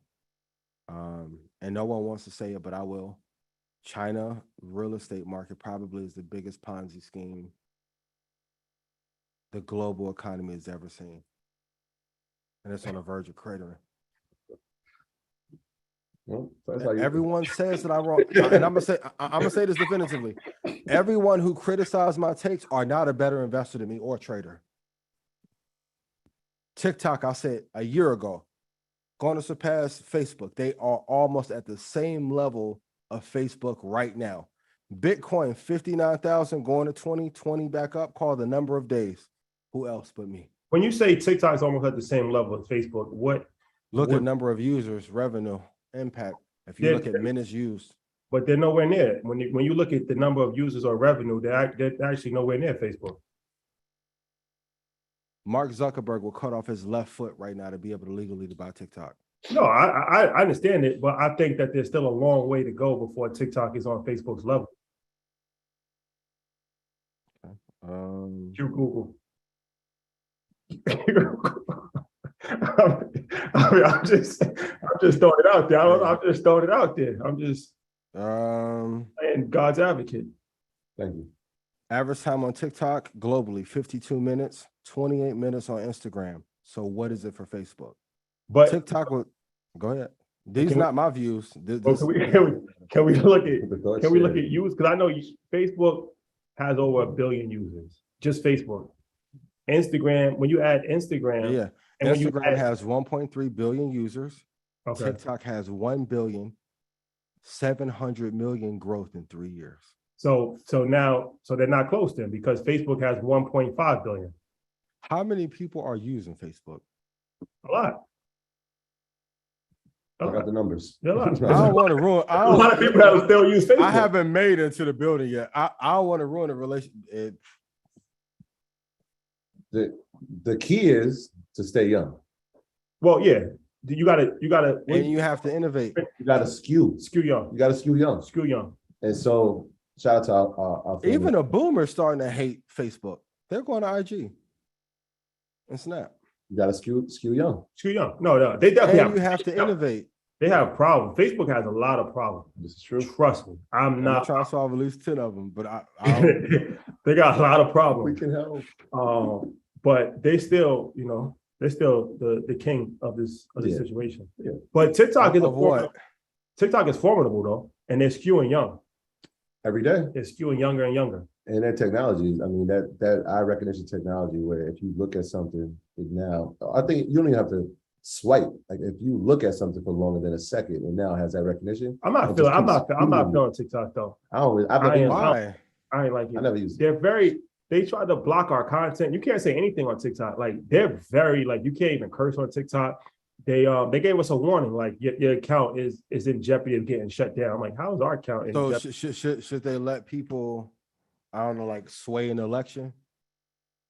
Or like kidnapping rings? Like, Well, TikTok is a Chinese company, so the Chinese have a horrible record. They have a horrible record of human rights. They have a horrible record of America's better?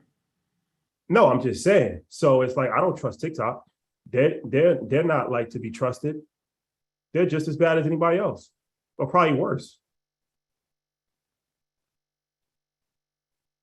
I don't want to get on my Farrakhan, but I mean, if you look at it, like what has TikTok done that has been beneficial? They just promote dances and stupidity and nonsense.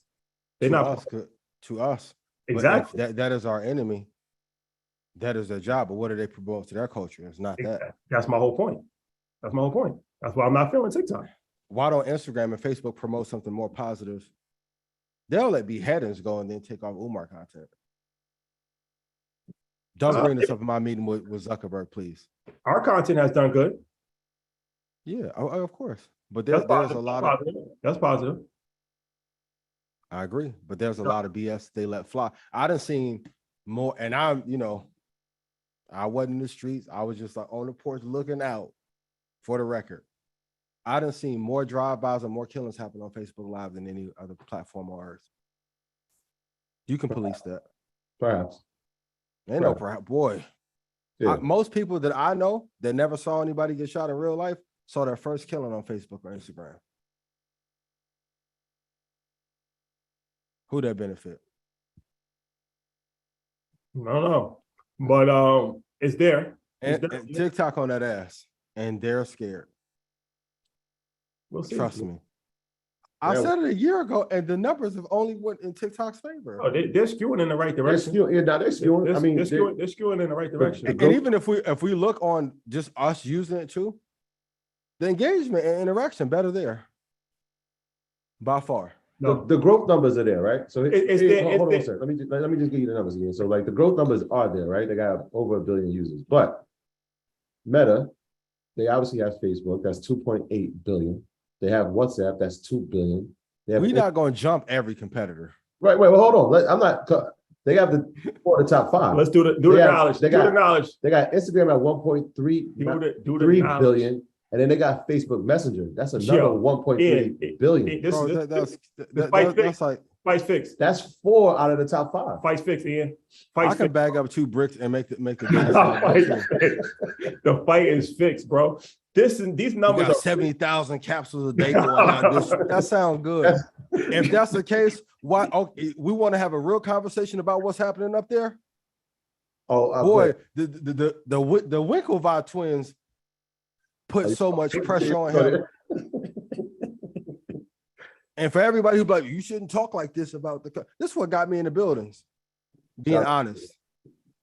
Legends and 2 games. Somebody said I must have a deal with Facebook. I don't have a deal with Facebook. I think that the numbers are the numbers. The numbers are the numbers. You can't go against it. That's like me saying, what are you going to do when they go away? Like me saying, like Under Armour is bigger than Nike. They're not.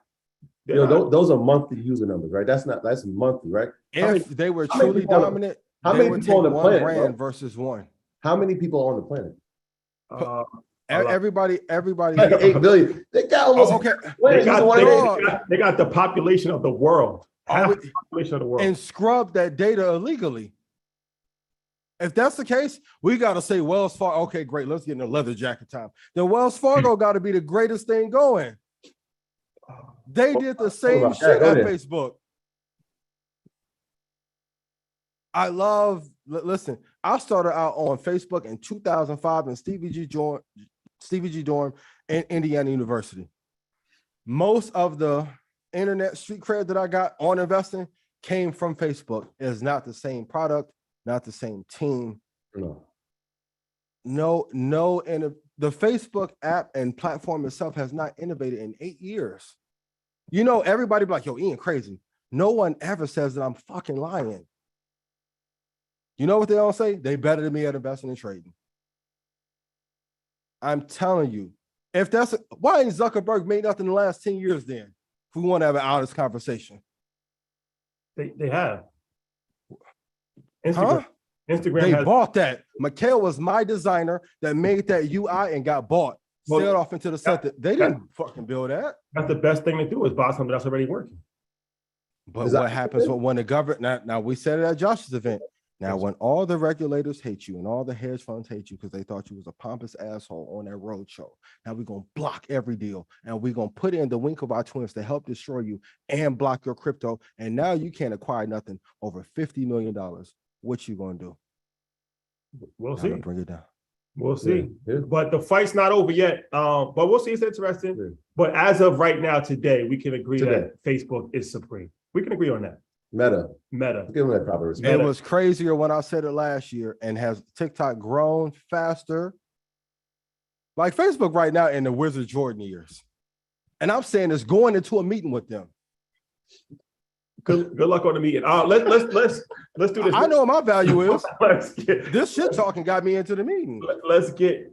Can we get some questions? I'm Sway. I got the answers. Shout out to Sway. Shout out to Sway did. Shout out to Sway. Hey, let's do this real quick. Can we get some? Mike We Dolo, haven't done this in a very you long coming time. to you, unmute yourself. You've been unmuted, my brother. This is a day one. When you financially Mike free, Dolo. you can speak freely. We Talk ain't to doing him. no Oh yeah, I tape in love it. 2022. I've been speaking freely for 30 years. Talk to him and get a chopped cheese after I've this. been speaking freely before I was financially free. Wait, so we said we can't go get a chop cheese. I never Oh, had I a was job. way worse broke. Oh, I was Where you way at? worse broke. Boy. You have way more freedom when you're broke. That's what people don't know. You have more freedom when you're broke. What you saying? Having money. Because you got nothing to lose. Everybody. Not having it is. Oh, Mike, you're here. What's going Mike, on, what's bro? popping? Hey, what's up, y'all? Hey, it was great seeing y'all this weekend. My question is, what is a good follow-up for me to ask when? So I went to Revolt, and I was like the only investor there. What's a good follow-up with I was everybody there. who I was investing? Yeah, I mean, outside of y'all, like Yeah, everybody okay. who I came in contact with was either A&R or they was a artist. Okay. Yes. So what, this is true. what's your question? So what is a good follow-up for me to reach back out to them to get them for investing? You trying to sign them up as a client? To get the Yeah, art or to keep conversation or keep in contact with them. Do what I did with Like- everybody. Help them for free, make money. Do what I did with Charlamagne, make them 6 figures for free and not get none off the back end. Okay, Yeah. like to be like an olive branch for them. Yeah. The olive branch, make them money. educate. Yeah, man. I think you got to Okay. educate when you. That's an opportunity when you're around. A lot of creatives are into investment, but if they're not, that's an opportunity to educate them. Like even on our show, Assets Over Liabilities, Mhm. we come across a lot of entertainers, and a lot of them have never invested in the stock. They don't know anything about stocks, so we'll just offer them like, "Yo, you want a Zoom call? Like we can just educate you." And it's not for any particular. Hold on 1 minute, Ian. It's I not got for you. I'm just holding. it's not for any particular. It's not for any particular personal gain, but it's just to add value. So you always got to find where you can add value in life. And when you're in a situation where you're the only one that's into investing, that's an automatic opportunity to add value because nobody else is really going to be knowledgeable in the space. Yeah. No, it's 1000%. Add value right away. Like that's That's the entryway, right? A perfect example, right? And shout out, we brought up T.I. earlier. Tip was talking about investing. He knew that we knew something about investing. The first thing he did is say, I want to sit down with you. I got on a 2-hour Zoom call, not only with him, but his entire family, just to go over investing. Mhm. I don't get anything from that, but what that does, it now stimulates his mind, it stimulates his kid's mind. Well, who knows? That might stimulate their friend's mind. Like, yo, look, I'm doing this, right? So, like, a lot of times they just don't have the education. They're not even privy to it. They're so focused on the talent that they've been given as an artist, or so-called talent that they have as an artist, that they can't even focus on anything else, right? They don't see anything else but the art. So opening their mind, elevating their mind, and just adding value, especially, I mean, you've been here from day one, and we've spoken plenty of times. You have that. That might be the gift that you need to share with them. So that definitely is something that you should do. Ian, you have your hand raised. Trading has considerable risk. Please consult your advisor. You guys are getting to the good TI. Be careful when you get to dealing with Dirk Moneybag. Now, I say that to say, as Rashad would say, this is what I always say, and they'll tell you because they see me do it with Joe and Charlamagne and Wayne and everybody else. If this does not work, I'm going to cut you a check for your losses. Because guess what? One of them drill rappers you run into, he's going to pull up over that 60 grand he lose. That shit sound funny. If you've never heard, no, I'm not joking. If you've never heard an AR go off for 40 seconds and it sounds like God is walking on earth, you don't want to play that game because too many people, Mike, I'm not saying you because you know you my guy. Too many people are trying to guide people in something when they don't have the money to back up for the losses. The number one thing my dad always asked me when I asked him for something, hey, I want you to invest in it. How am I going to get my money back? And if I don't, what's going to happen? Because at some point, some people will take your life over that money, especially now. Yeah, Y'all getting a good tip, good Jeezy. Yeah, I don't think we're advising people to trade.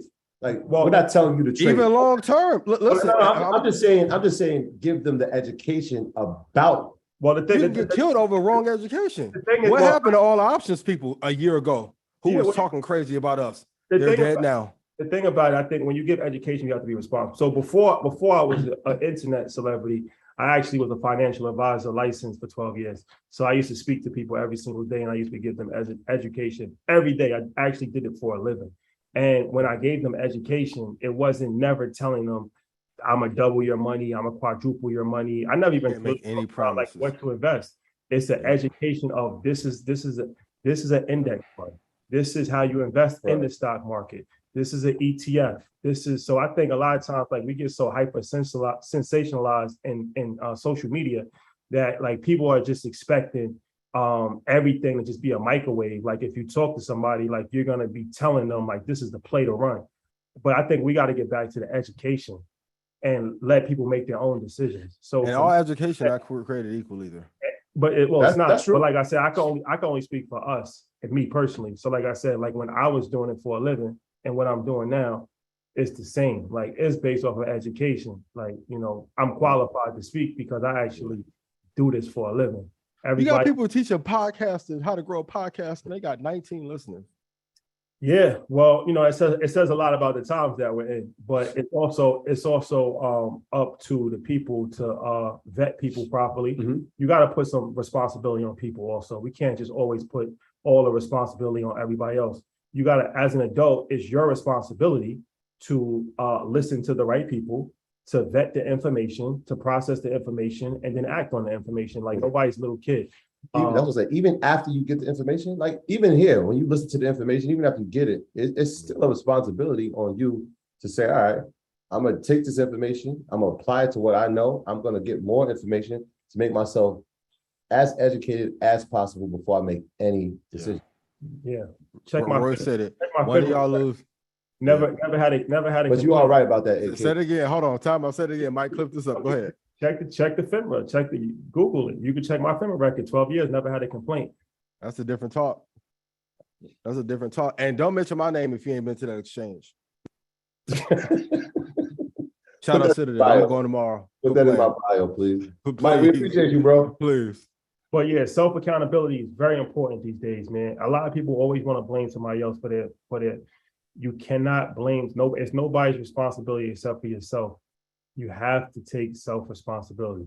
Oh man, Aaron, we coming to you. Unmute yourself. You've been unmuted. Where in the world are you now, Aaron? Found us in LA. Found us in LA. Where you at now, Aaron? Family. What's popping? Good, You the man. only How y'all person I doing? know who got a wavy beard. Hey,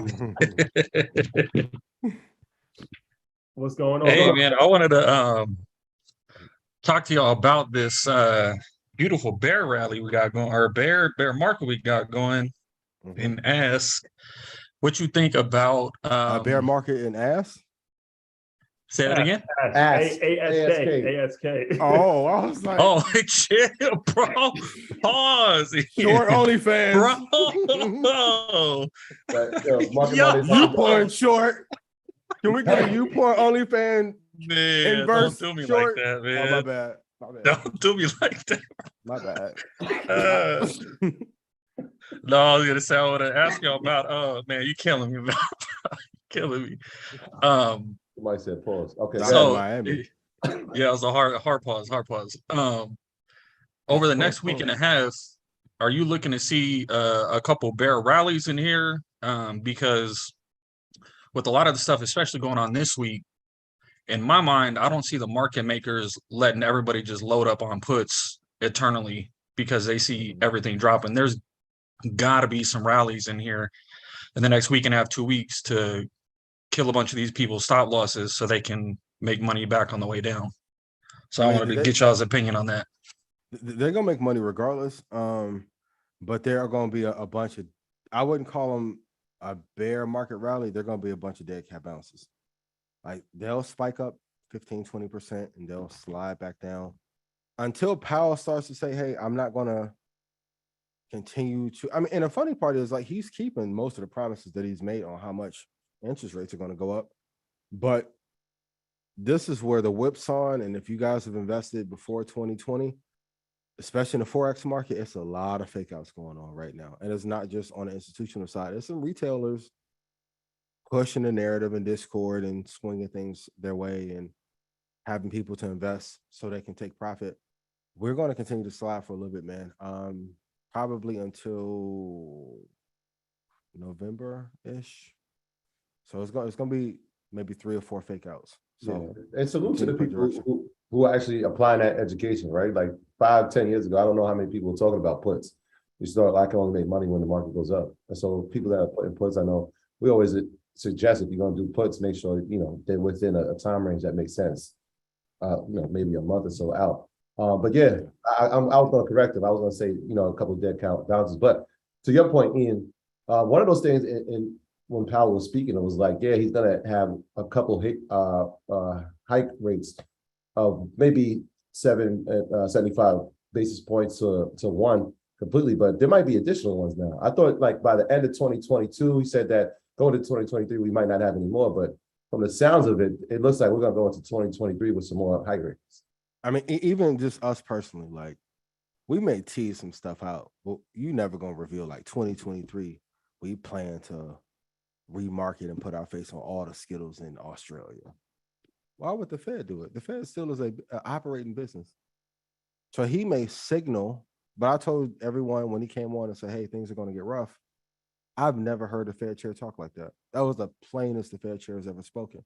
Mm-hmm. So, when he did the Method Man, like I came to bring the pain, I'm like, things are going to, and here's the crazy part. Most bear crashes, write this down, normally go 34 or 40%. We're right at 20, 25, depending on what index you're looking at.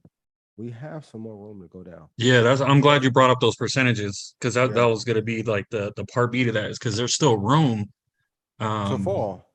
Yeah, there's definitely still room. And then like you mentioned, because the next talk is what in November, like 2nd or 4th, one of them, I forget which day.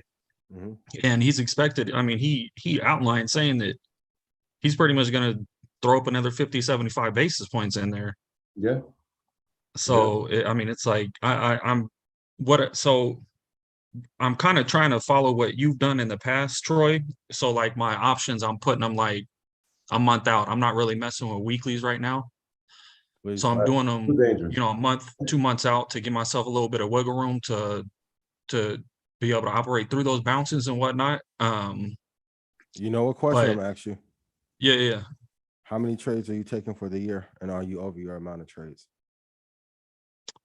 I'd average about one a week. Okay. Yeah, I don't do too much. Like I do all my charting and whatnot Saturday night, figure out everything I'm looking at for the week. Which If ones are not you the looking at? hits, then I'll say that one more time. What stocks are you looking at to have shorts on? So this week was Nvidia, AMD, BAC, and SPY were the four that I had it down to. I keep it at four to five for the week, so I'm not all over the Smart. place. And AMD, I would ease up on. I wouldn't initiate a put. The stock should maybe get down to like $50.76. So like if anybody's like running, that's what the absolute bottom should be before it bounces back up. I will wait on AMD to get back up to like, I don't know, it's gonna sound 91-ish or 80, and then short back down. There's going to be a lot of bounces to the upside. Like even if you look at when people talk about a bear rally, they normally just remember the year when it starts to end. The dot-com crash really started in 99 and extended through 2002. So all the stuff that happened with 9/11, the market was already in the turmoil anyway. That was just another small factor in it. And that was like towards the tail end of it. And then we bounced a range for a few years from 03 to 05, and then we took off, and then 07 happened, and 08 happened, but we slid back down. We got like a flat. We're just going through the same cycle over and over again. But in these markets, make sure that you're very diligent on fewer trades. Like even for me on the future side, I'm at like 4 or 7 a month maximum. Appreciate you, Eric. Great question. And yeah, just be careful because you know, that is something to be mindful of. You know, people think, okay, we're in a bear market, let me just put a bunch of puts on, and then the market spikes up 300 points one day. And it's like that's an easy way to lose money. So and you made the put for Friday. Yeah, just be careful. Don't short at the bottom and don't go long at the top. There definitely will be some spikes. You know, it's like a fight. Like you just don't go down with one blow most of the time. It takes several body shots, hooks, jabs before somebody actually falls apart. So, you know, but yeah, be careful of that. Think that you could time the market and you put puts in place and then it goes up. Yeah, that happens all the time. Can everybody who said I was wrong about Dogecoin like send me I apologize in chat, please? Public apology. Public. Apologize in public, not in private. Joe Vaughn, we coming to you. Unmute yourself. You've been unmuted. What's going on? I know y'all tired of me tonight.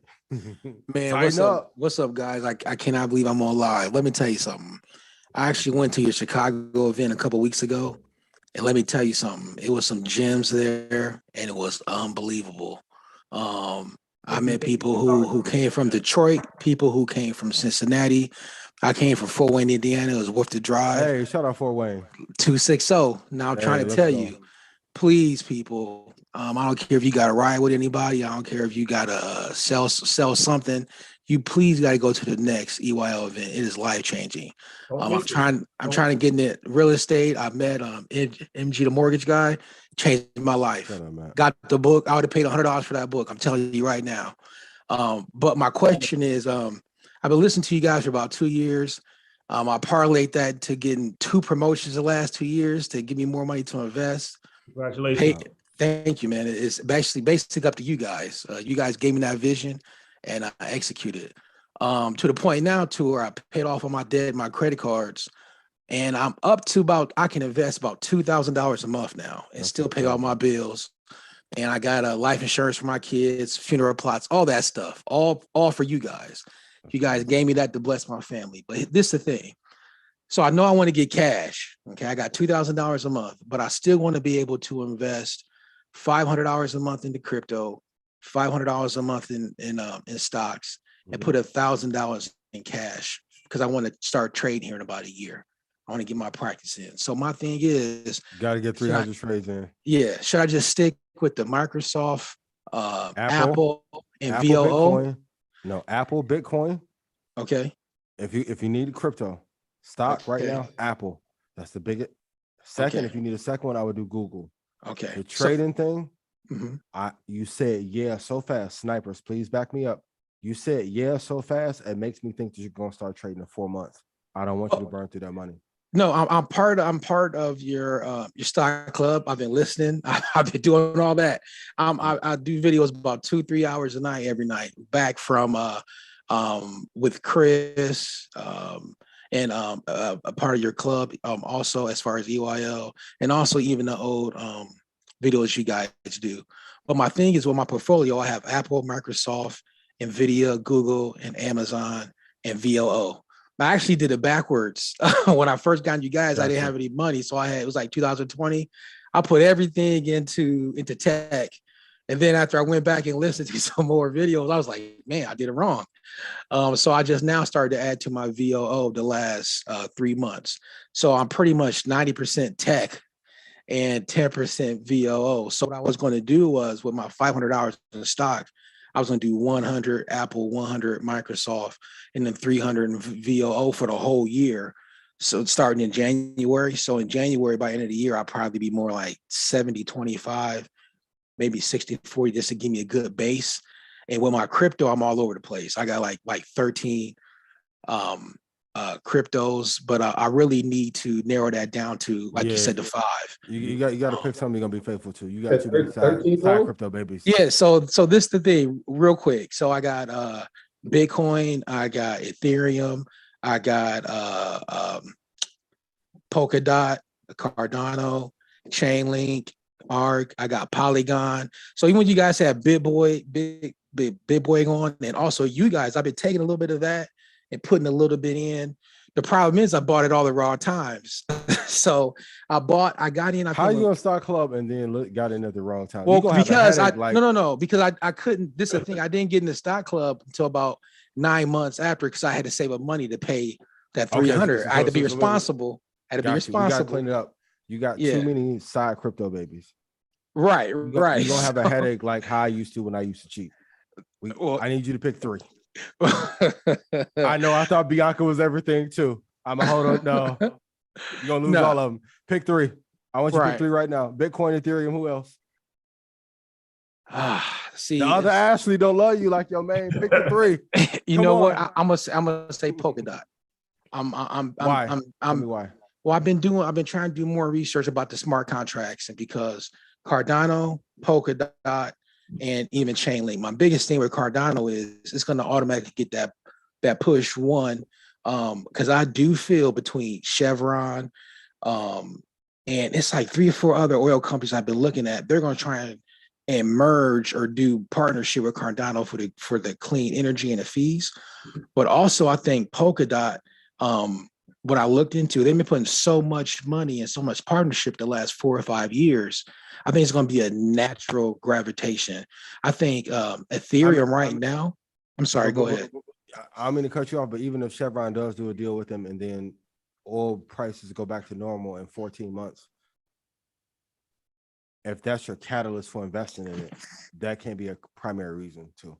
Okay, so you know how you guys talk about moats. And even with Apple is so much diversified now, it's more like a conglomerate. The same thing with Amazon. They're getting into sports, they're getting into healthcare. So now I'm looking at all these different oil companies, what we consider the top 5. How are they trying to diversify, okay, and also push to create a moat? One, solar, clean energy. Now they're trying to find 2 or 3 or 4 different coins that they can link up with to promote that also. So my thing is, it comes to also they teaming up with those coins to promote them or to take them down? I think they do a little bit of both. Whoever doesn't want to play ball, that's what they're going to try and take down, kind of like what you guys talk about with the hedge funds. But then it comes down to who has the biggest bag. Okay, it might not always be the best company, but who has the biggest bag to figure out a plan and use that cash reserve to position themselves. So sometimes, like you guys talked about Warren Buffett, hey, he had a position to save 3 or 4 companies years ago, and he didn't. He got his revenge that way. And I think the same thing's going to go through cycles right now, even with a lot of these smart contracts and these coins. Now, to your point, Ethereum is just almost too big to fail, just because so many other hedge funds will lose so much money and capital, they can't let them fail. But then again, it's going to be a time over the next 4 or 5 years so the people are going to have to pick sides. And I think that's one thing that Apple and Microsoft are doing right now. They're almost being too big to fail. They're trying to find all the partners in so many different spaces. And I think some of these other oil companies are going to try and do the same thing. And they're going to try and use crypto, just like some of all these hedge funds and banks are trying to use crypto to create trillionaires that they know.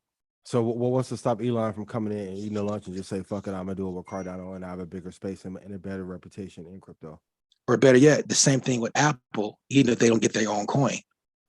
So I can see working on it, yeah. Right. So, so my thing is, it's going to be 5 companies and 5 hedge funds who are going to say, all right, who's going to play ball with us and who's not going to play ball. And they're going to start eating each other up. The thing is how many of us smart investors from your guys' leadership can get in there and get some of them crumbs and make those crumbs that are nickels and dollars turn that into like 100x and a 200x. But tell me the 3, because you sound like you're still trying to have the 5 side chicks. I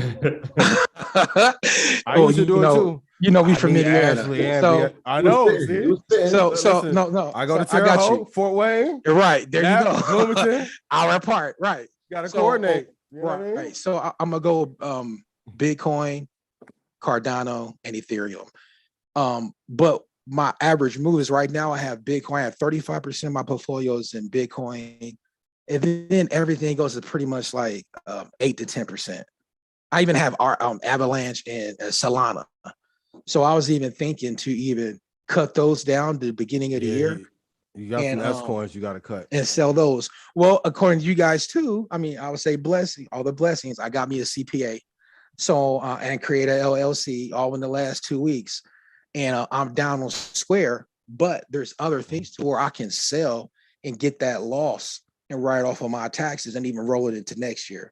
So I try to tell people, you guys give so many undercover gems, and people think it's a lot of information, but write the things down, take your time, and having 5 side women ain't it. I'm telling y'all from personal experience. Appreciate you, Joe.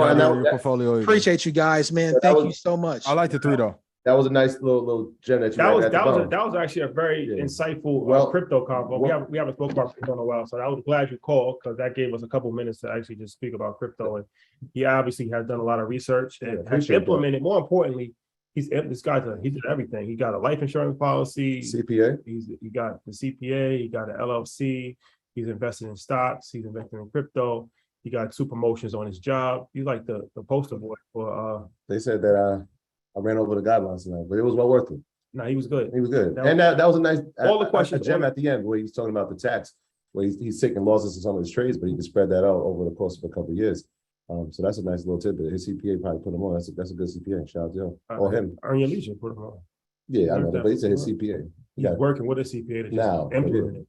But shout out to him. Tech 2 index, no stress. That was dope conversation, man. I'm glad he got a chance to come to Chicago for the real estate expo. Yeah. Shout out to MG, the mortgage guy, and Dre, all of those guys. Yeah, it was so impactful. That was one of my favorite things that we've done. Like, it was so much information that was provided throughout the course of that day in Chicago. It was unbelievable. And it was free. It was free. It was dope. Shout out to Tiffany.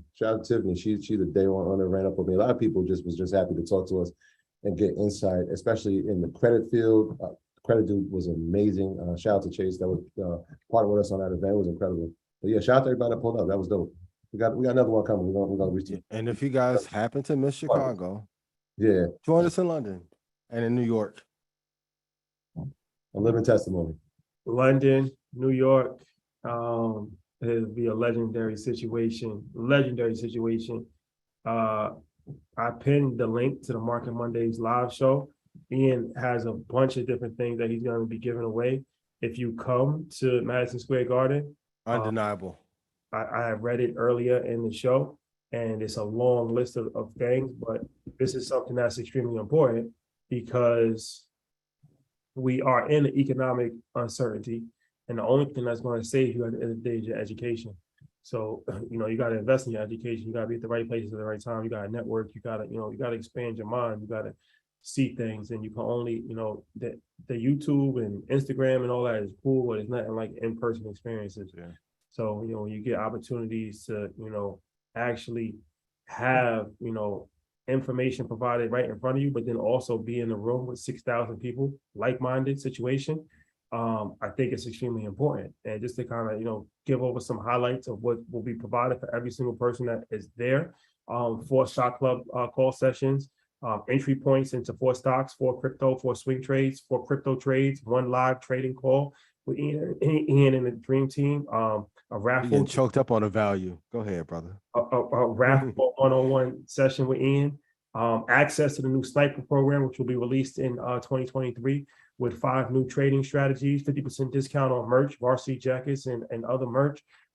Slides from the presentation at Market Mondays, 19 trading secrets to use during a recession, free ticket to the Red Panda Trading Seminar in 2023, 1 free trading session with the Dream Team, Trading Room in January 2023. You get to hang out with Ian for a day, either in LA or New York in March.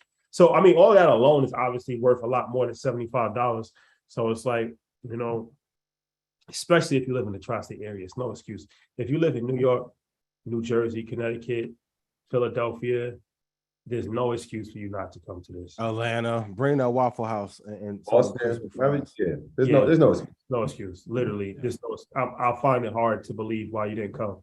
And like I said, when we do Invest Fest, and it's like, yo, y'all never do nothing, yo, just everything in Atlanta. Well, this is not Atlanta. This is New York City. Can we tease one of the guests? Let's wait. Let's wait. But we have guests. We have guests coming. We're going to be talking about stock. We're going to be talking about crypto. We're going to be talking about real estate. We're going to be talking about media. We're going to be talking about business. Actually, what do you guys want to know? Put it in the comments right now. What are 3 to 5 topics that you would like us to cover during Market Mondays Live? Because we've covered everything on Market. We've covered credit. We've covered everything. So what are the top 3 topics that you guys would like us to cover at Madison Square Garden for Market Mondays Live? And all you gotta do is execute. I'm gonna be real. Go watch every episode. I'll give you all the targets on trading. That like, man. And also, after you guys comment that, please tell me why you're afraid to execute. Like, I'm gonna be honest, in a recession, it's time to get really rich. Really rich. I'm seeing trading for beginners. Utmost, I'm gonna Utmost. go over that. invested in private equity. Real estate investing. Okay. Art collection as an asset. That's interesting. Housing market. Trading under a business. Using insurance while you're life alive. insurance, crypto. Yeah. Yeah, I got a guy. I got for that. Yo. I know. Private equity too. Stocks. Yeah. Trust in LLCs. Yeah, it's gonna be a whole financial planning blueprint for you guys, man. So it's not just a regular, And more NFT talk, huh? just trading. We're gonna talk about everything. Whatever they want to see. No, we ain't talking about NFTs. I'm dead. I said it last year. Them Well, days. Well, there you have it. Shout out to 19 Keys. We'll do that on 19 Oh, Keys. that's my guy here. I know he gonna call in. Nah, what's up, my brother? It was good to see you at Revolt. High level conversation. The show posted himself. Yes, shout out to 19 Keys. All right, so yeah, we'll monitor these comments, but I'm seeing a lot of stuff from different trust. So yeah, we definitely we'll make sure life insurance, a lot of life insurance. Yeah. Interesting. A lot of it. Yeah. Okay. All right. That will happen. That will happen. And folks, while you're here, let me tell you about a great choice if you're looking to bake or invest. Ally is a leading digital financial service company with passionate customer service and is relentlessly focused on doing it right for both customers and our communities. Ally is giving away to our Market Mondays viewers and listeners, or you should go to ally.com. That's ally.com/EYL so that you can save, invest, and spend on the things that matter most to you. Again, that's ally.com/EYL. For everything we need, we're all better off with an Ally. Securities products and services are offered through Ally Invest Securities LLC, member FINRA, SIPC. Shout out to the good folks at Ally. Appreciate y'all. I think I know who we can get. I think I know who we can get for real estate, a high level real estate. Real big. I think You wanna? I just got an idea. But that other idea you sent via text fire too, though. Oh, that has to happen. Oh, baby. No comment. Can't there's no such thing as cancel culture because you can't cancel the culture. There is no culture. Lior owns it. Gossi owns It's it. an oxymoron. Universal owns it. Jimmy Iovine owns it. Cancel culture is a myth. Don't talk to me about culture if you don't send your friends JP who locked up. Shout out Don't to send your friends no tuition money. shout out to Ray J. Hold your head. We What happened to spoke. Ray J? You haven't been following? Yeah. Oh man, it's a Yeah, lot. it's It's a a lot whole going lot, a on. whole But we lot. spoke to him outside of the hotel for half an hour. Very passionate I saw conversation. what happened with Whack 100. Is it ain't nothing like that, is it? No, we ain't talking about that. We Yeah. ain't talking about none of that. Nah. We Now ain't- New Yorkers, now you like pause, yo. Yeah, Yeah, that's nah, we ain't talking about crazy. that. Laying on your stomach and all that. We ain't talking about that. Yo, We ain't talking about that. Whack dog, he got on Clubhouse the next day, like, I'm gonna go ahead and sue. I'm like, damn, boy. Yeah. Ooh, Lord. Ooh, Shout out Lord. to my bro, Ray J. That's shout out to Ray J, man. Good dude. He's actually a friend of ours. We see him a lot, but he had a very passionate conversation with us outside the hotel, and I think when he is able to articulate his side of the story, a lot of people will be surprised. Yeah. He's very intelligent person. Somebody hit me in Telegram, let me know what's going on. I'm out the loop. Yeah, Ray J. I told him next time he just got to get somebody to work the PowerPoint. that was crazy. A little better. Somebody got to scroll down for him. Yeah, a little better. They just got to work that PowerPoint presentation a little better. Yeah. Ray J rants. That might be Ray a show J topic. rants. Yeah, Ray J rants. I love it. And shout out to Hitmaker. Hitmaker. Whew. That's my guy, Yeah, man. yeah. Good dude. Solid brother. Super He will solid. be on season 2.2 of Assets of Liability. Make sure you check out his That's episode. over liabilities. Yeah. All right. All right, folks. Oh, the thing with Kim? Oh, yeah. Okay. Yeah. There's a couple. I'll call you. Yeah, gotcha. Yeah. Gotcha. That's All right, great. man. Well, there you have it. Did we do ally? I did it. Okay. I- Tomorrow, Deion Sanders, Coach Prime. the legend. Yes, Coach Prime. Sorry about that. Coach Prime. Coach Prime. Tomorrow, 8:00 on Earn Your Leisure, legendary episode. Mhm. Talked about sports, talked about HBCUs, talked about financing, talked about local politics and how that plays a part. Talked about Jackson, Mississippi, Yep. and the issues that they're having with the Mhm. water crisis. Talked about a lot. Yeah, my football knowledge was put to the test. Oh, yes. I think I passed. Probably not an A+, but definitely an A. We had passionate football conversations. Yes, also. we did, man. Shout out to everybody in Jackson, Mississippi. They actually played Mississippi Valley State, home of Jerry Rice, and they smashed them. So right now they're trying to get his son, Shadir Heisman? Heisman. Stats is looking crazy. Is his name? I think his name is Shiloh. No, Shiloh's his other son. That's the one who he's like, yo, he should up at the top. Shadir's sitting right in the front, he's the quarterback. Yeah, so, he's tough. yeah, he's tough. He's having an amazing season so far. Yeah. So let's run it up. Let's run it up for Jackson State, the whole SWAC, and every HBCU.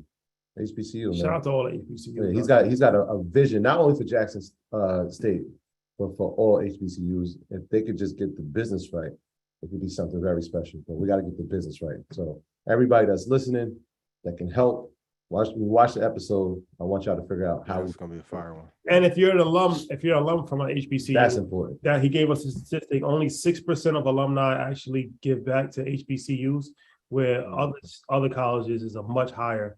Obviously, we talked about Harvard's endowment and stuff like that. So if you're an alumni, you don't even have to be an alumni. You could give money to HBCUs. But if you are alumni, you should definitely be giving money to your HBCU because they need it. And Yes. they're struggling financially. The vast majority of them are struggling financially. And that there's a few different reasons for that. But definitely help if alumni Please, contribute more. It's needed. It's needed. It's needed. It's very important. Yeah. All right. So I can't go to I can't go to Chop Cheese. Where else can I go? Right now, you could go I would. You could go anywhere. I'm going to the Bronx, but No, don't go to the Bronx. every time I'm here, Like, we got. Now listen. Shout out to Listen, the we Bronx. gotta bring you there. Like, Shout you out gotta to go. Bronx, Jersey City, East Orange. I'm telling Yo, you. what are you Like, talking about? nah, listen. Bro. I go back to my school, like I drive down the street, Oh, and I'm man. like, I feel like an outsider, bro. You can't just walk out there. We gotta bring It's you out probably there. not recommended. No, I walk out there. My guys bring me out. I'll just be like, yo, what's up? I'm gonna come through. 2 tech, 2 index. They're like, here go to 2 techs. Got you. No, I be out there with the right people. I be out there with the right There goes someone with the suits people. right there. Nah. Oh, Nah, the Bronx is the home of the chopped cheese, though. Shout out to every bodega that's selling. yeah. Why we gotta own a bodega? So we don't own no bodegas. It's crazy. We gotta do something. I'm funny on the low, yo. Chad, what we doing? Yeah, shout. Shout- The My guy who was supposed to sign a contract to be, please, so we can announce this. Stop playing. Please, respectfully. All right, guys, we have some more history that we're gonna be making every single day for the rest of the year. So just stay tuned. The best, turn on your notifications if you're not following us on Instagram. Yes. Turn on your notifications because every single day for the rest of the year we will be making. Yeah, You think I'm joking? No, he's dead serious. I'm I thought you actually- was gonna say this week. Yo, No, this week is every week is a story. But go ahead, you go. Every day for the rest of the year, we're going to be making history. It sounds crazy. I know. We're going to be making history every single day for the rest of the year. So the best way to do it is just to kind of stay in touch with everything. So Yeah. just turn on your notifications and Hit like, subscribe on Yes, YouTube. like, That's what it said. hit Yes. hit the like Comment for button. more. Hit notification gang, all that. Listen, Share your stories, all of that. man. we are ready for 2020. Like the phone calls we had today about 2023. Yeah. More history. Way of the Superior Trader documentary coming More soon. history. Don't bite my shit. And we will be making some content tomorrow. Actually, we'll be in the city with Ian tomorrow. Yo, No, we playing won't. with me. Don't mention my name if you ain't been on that exchange or that. Don't mention my name. You haven't been on the exchange. I want that in your bio. Can you put that in your bio? Don't say you I'm gonna do it right if now. you ain't been in Ford. Man, Vote. big Fendi. That vote. I thought it was Ford. No, vote. Shout out to Drake. Shout out to the Ford agency. One of the greatest. Ford agency is Ford important. agency is big. Very It's up there. important. Very It's up important. there. Boy, What company? IMG, Ford. Yeah, those. But shout out to Drake, Strong man. voice. A legend in our time. I'm gonna be there tomorrow at 2 hours early. 2 hours early. 2 hours early. Let's. Man, we gotta give people a little tease. They recorded us last time. Like, what are you guys doing? That's Yo, true, for real. That was crazy. Yeah. Shout out to the Bronx. I don't want anybody to feel like we disrespect the Bronx. Shout out to the Bronx. Shout out Nah, to y'all know I rock with you. I'll be out there. nah. Shout out to White Plains Road. Shout Shout out out to to my guy Post 19th and White Plains. Shout out to everybody in the Evander, MS 113, everybody on Barnes and I ain't Boston, gonna say you gotta check in, but you need to be around the right people though. Because boy, Gun Hill Road, even when they like you, they be mean. They're like, yo, fam, I Bronx, love you. Barnes. Did I miss anything? Shout out to Paulden. shout out to the South Bronx, Castle Hill, Shout out to Story Ave, Parkchester. Soundview, every part of the Bronx, man. Love is love. Yes, High Bridge. Shout out to High Bridge. Shout out to Oh High Bridge. boy, that's Shout out to Fordham. yeah. Yeah, we love the Bronx. There you have it, ladies and gentlemen. It's been another victorious Market Mondays. Hope Yes. you guys execute on the information. We'll see you tomorrow. We'll see you next week. We'll see you in Madison Square Garden. We'll see you in London. Love is love, y'all. Top of the top. Peace. Good night, America. Good morning, London. Make this zoom out. Right now, let me see if you do it. Do the eye. Let me see if it zooms in. I can't do it. It ain't working. See, it Terrence only work J. when I wanted to. Terrence J, call me. Oh, I gotta hit him back too. Casting call. When he sleep, yo. Yo, Yes, I'm gonna be in Miami to yo. LA, then I gotta go to Toronto. I'm like, bruh. Be like that. Terrence, Love is love.